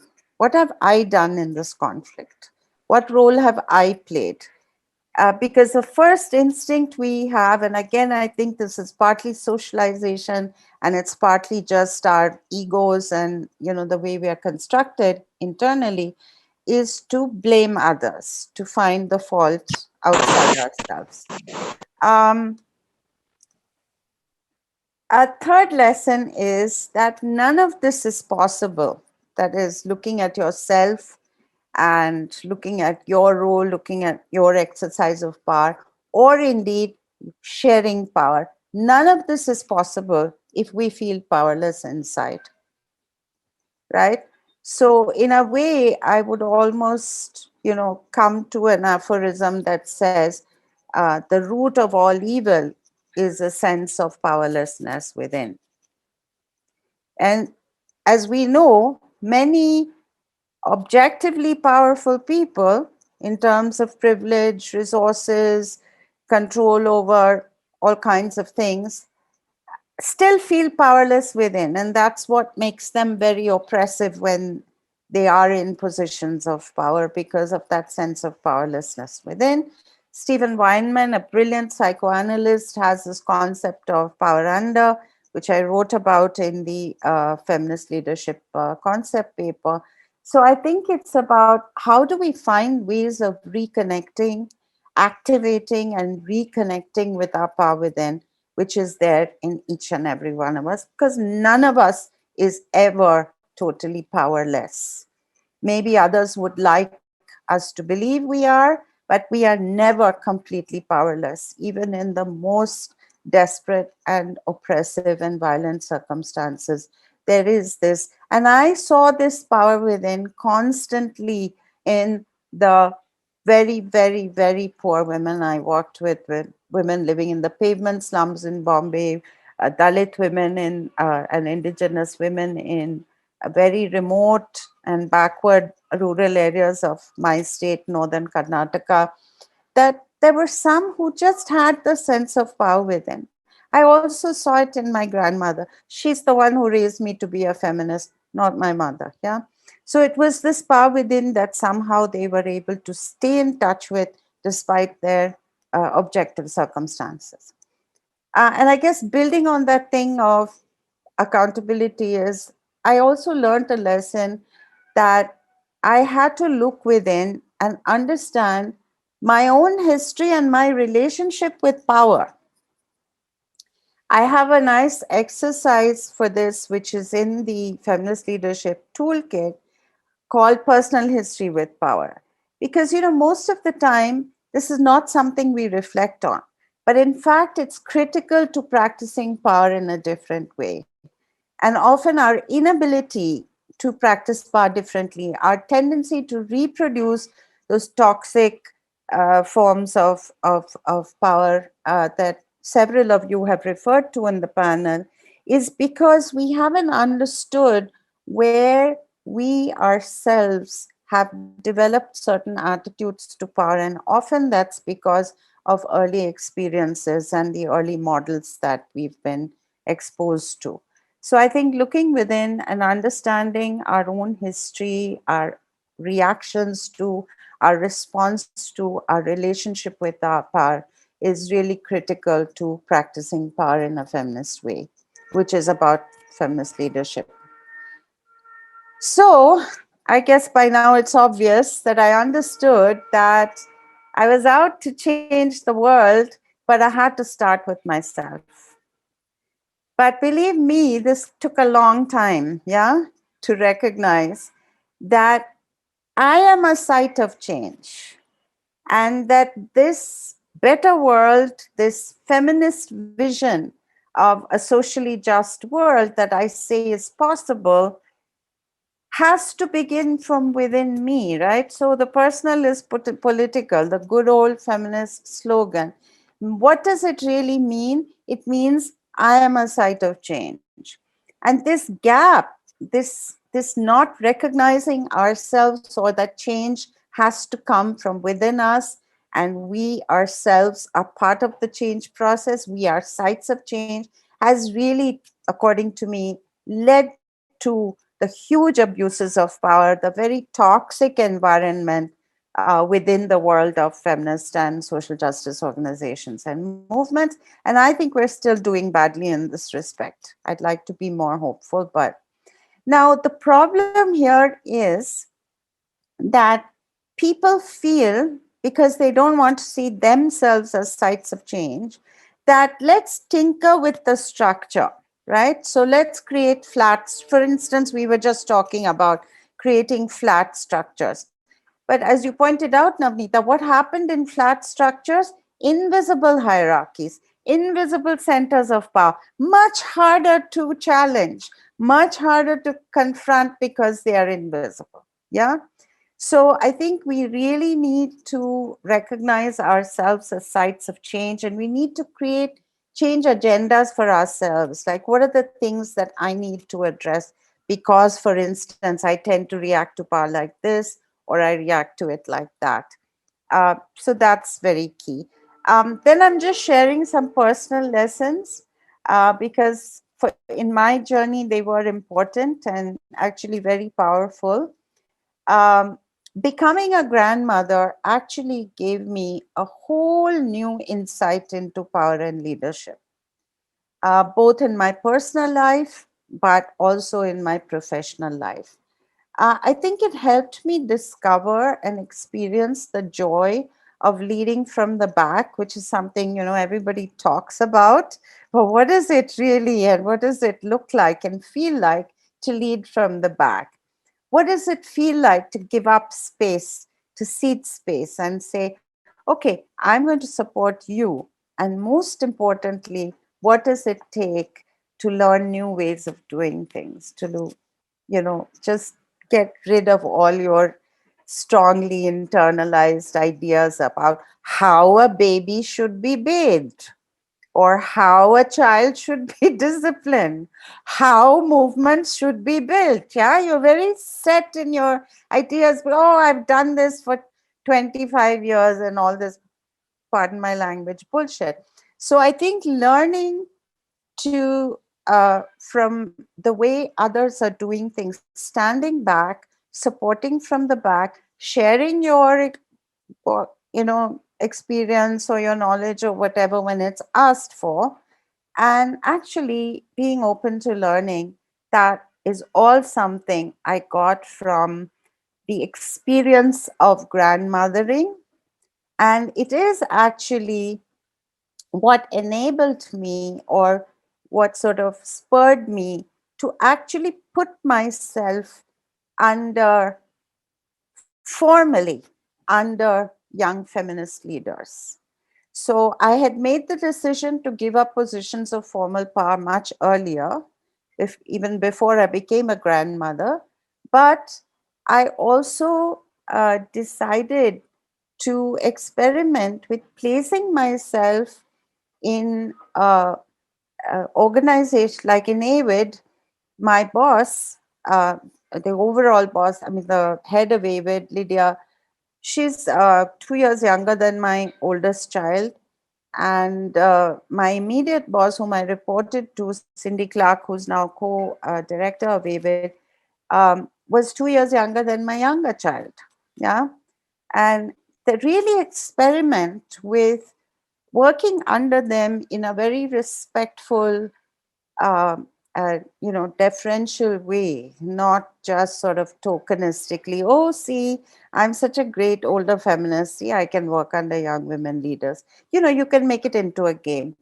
Anyway, what I also discovered in the process was I became so much more powerful when I gave up these formal leadership positions, because I was able to do so many things by giving up those roles, like write the Feminist Leadership for Social Transformation manual, like write the, all about power, like do the Kriya Feminist Leadership Institute, so many things which made me feel so powerful, because I didn't have to run an organization, I didn't have to raise resources, I didn't have to manage bloody accounts or any such thing. Yeah. So it was quite amazing. Okay, so I think the most crucial lesson of all for me was commit to a cause, not a career. Commit to a cause, commit to a passion, a belief, and not to how can I become the leader. Yeah. So for me, the cause was building movements or helping to build movements of the most excluded people and supporting young feminists to do, activists to do the same, and building theory from practice. This is what I committed to. I decided from the beginning that activists are creating powerful knowledge that isn't getting converted into theory. And so what I did was really worked for this cause from different locations and roles throughout my life. Grassroots activism, movement building, grant making at the Ford Foundation, research, writing, working from the academy and building knowledge, and of course, feminist grandmothering and working under young feminists. Yeah. So the myths, I know I've exceeded my time, Navneeta. Yes, Srilata, I think if we could wrap up in the next 1 minute. Yeah, so here are the myths. Because I lead a feminist organization, social justice organization, I'm socially just leader. No, sorry, it's not that easy. I lead social change and therefore I have to begin changing them. No, start with yourself. Myth number 3, leadership is about authority and control and requires a position of formal power. No, not at all. You can lead from wherever you are. There's a beautiful quote here from my beloved friend Hope Chigudu. I don't have time, so I'll skip it. Myth number 4, I am powerless. How can I lead? You're never powerless. You can lead from any location in any hierarchy if you do it this way. Myth number 5, which we've all talked about, leadership requires age and experience. Sorry, I think there's just too much evidence to the contrary. So here we are, the young Zapatistas, Revolutionary Army, Frida, the Feminist Hiking Collective. I mean, I can go on and on. You all know it. So I just wanted to conclude with what the great Gerda Lerner said when she said, to create something that replaces and surpasses you has a life of its own, because there are so many people drawn into it who will give it leadership as a group. To me, that's always been the measure of leadership. And the point is that wherever we are, we can advance the feminist agenda if we stop thinking about how do I become the leader and think rather about how and what is to be done. Thank you. Thank you so much, Srilata. That was such a perfect way to, I think, bring the first session to a close in terms of really focusing on action, being doers and not focusing on, being leaders. So thank you for that. It was absolutely a pleasure to hear your story, know more about your personal history, and thank you for sharing that with us. Colleagues, I'm really sorry. I've been terrible at my job at timekeeping, so I have exceeded the time that we had for the session. So with apologies to all our wonderful panelists, we will only have about 30 seconds to do the last closing round. And instead of the questions that we had originally asked you to respond to, perhaps we're going to be a little creative and ask you to end with one word that you want to leave all of us with today after this absolutely enriching, exciting discussion. So we will go in the same order. We will start with Priyanka, Chandri, Sharanya, Vangshu, and then, of course, conclude with Srilata. So over to you, colleagues, and thank you very much. for your patience and for being with us over time. Go ahead, Priyanka. My one word would be intersectional. Thanks. Chandri? My word is joy. Oh. Sharanya? My one word is passion. Vangshu? Empowerment. And Srilata? Learning. How wonderful. Thank you so much. It's really been such a pleasure, such a joy, so empowering to be part of this conversation. We are all taking back so much. And as Srilata told us, the myth that all of you have busted is that leadership is not dependent on age and experience. And we've learned so much from each one of you, younger, older, the types of feminists who are challenging the constructs of age. So more power to all of us. And thank you so much for engaging, for your comments. And we will try and share some of the questions that perhaps have not been answered with the panelists and find a way to get their responses back to you. So thank you once again. And I'm going to hand the baton back to Jivika. Over to you, Jivika, for the rest of the session. And thanks to UN Women for organizing this, Satesha. Thank you. Yeah. Everyone, the day is not over. We're just beginning with the conversations. I think we've had the formal panel. And a big thank you to all of you who've sort of come in, poured your hearts out across generations. And I must say that, I still consider myself a young feminist at the cusp of sort of, thinking about becoming older. But, there's a lot to learn from some of them who are younger, the adolescent girls in the room who spoke up so powerfully today, starting with Dia and others as well, but also to those who mentored us. And, I've also been part of the Kriya process and been part of collective feminist leadership spaces. And I can't agree with you more, Srilataji, when you say that, there is a power in the collective beyond just being a leader, to learning from each other and having an action plan. And how do we do it intersectionally with joy, as Chandrai said, and I think Young Feminist Europe has been leading that space in Jeff for us to say, how do we do it with joy? And I just want to sort of, bring you all back into the space to say, how do we do it with more interaction, with more informal spaces? How do we look at process, not only at the numbers, some of the conversations that we've been having. And I think day 2 and 3, just if I could request that the agenda is put up, because I think some questions came over the day. So day 2 will look at how do we deepen this across the thematics, whether it's violence, whether it's sexual and reproductive health and bodily autonomy, economic justice, gender-based violence, climate change, women, peace and security. I think we're going to be deep diving into all of these and sending an Asia level agenda tomorrow. So do join us. We're also going to do a reflection of the day. We're also going to have some young people speaking to us and all of you interacting. So that's there for tomorrow. And for the day after, we definitely are going to look at how we're going to engage with our governments locally, how are we going to engage globally, how are we going to set the agenda, and what is the agenda that the Youth Task Force sort of wants to foreground with us as we move on from Jeff to 5 years of action plans and more in our region. So yeah, that's the agenda ahead. But just now, I just want to bring it back to generation equality and show you a video. And after the video, we are going to go into Gather Town. We will put the link in the chat again. We will sort of facilitate it. You can actually go into rooms where you can have audio-visual conversations. You can switch on your videos, pick people you want to speak to, introduce yourselves. I know it'll be a little complicated because tech isn't the easiest. But again, as we said, we young people lead tech these days. So it's just one more thing that we're trying out. So with that, over to the video and then to the tech team of Sidekick to sort of facilitate how we can interact. I look forward to seeing some of you in the sessions and how you felt about day 1. And of course, tomorrow we start with a check-in, come in with your ideas, speak up, and then day after with the journey further. So do stay with us for the next 2 days. Over to the video, please.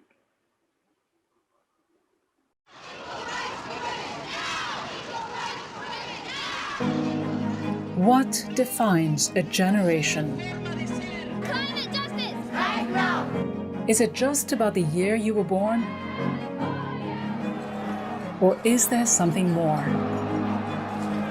We may have lived through different decades, different circumstances, different countries, but we all share in the global, everyday push for our rights, for justice, for a world that is equal. Perhaps what defines our generation isn't our age or our background, but the line in the sand that we have drawn. We take to the streets to speak out against discrimination, and we work tirelessly behind the scenes. We stand up for peace. We are fed up with the war and economic justice. We start with a statement and watch it become a movement. We have come a long way, but the fight isn't over, and our rights are still under assault. It is time to take action.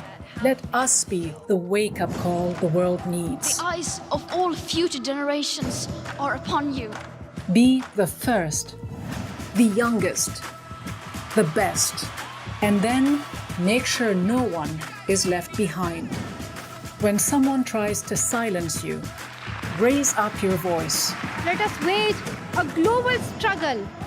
Change everything, or change just one thing. As long as you do something, whether you're new to changing the world or have been in the fight for a long time. Each knows exactly why we are here. We are all together, united for gender equality. And the future we create for women and girls is up to all of us.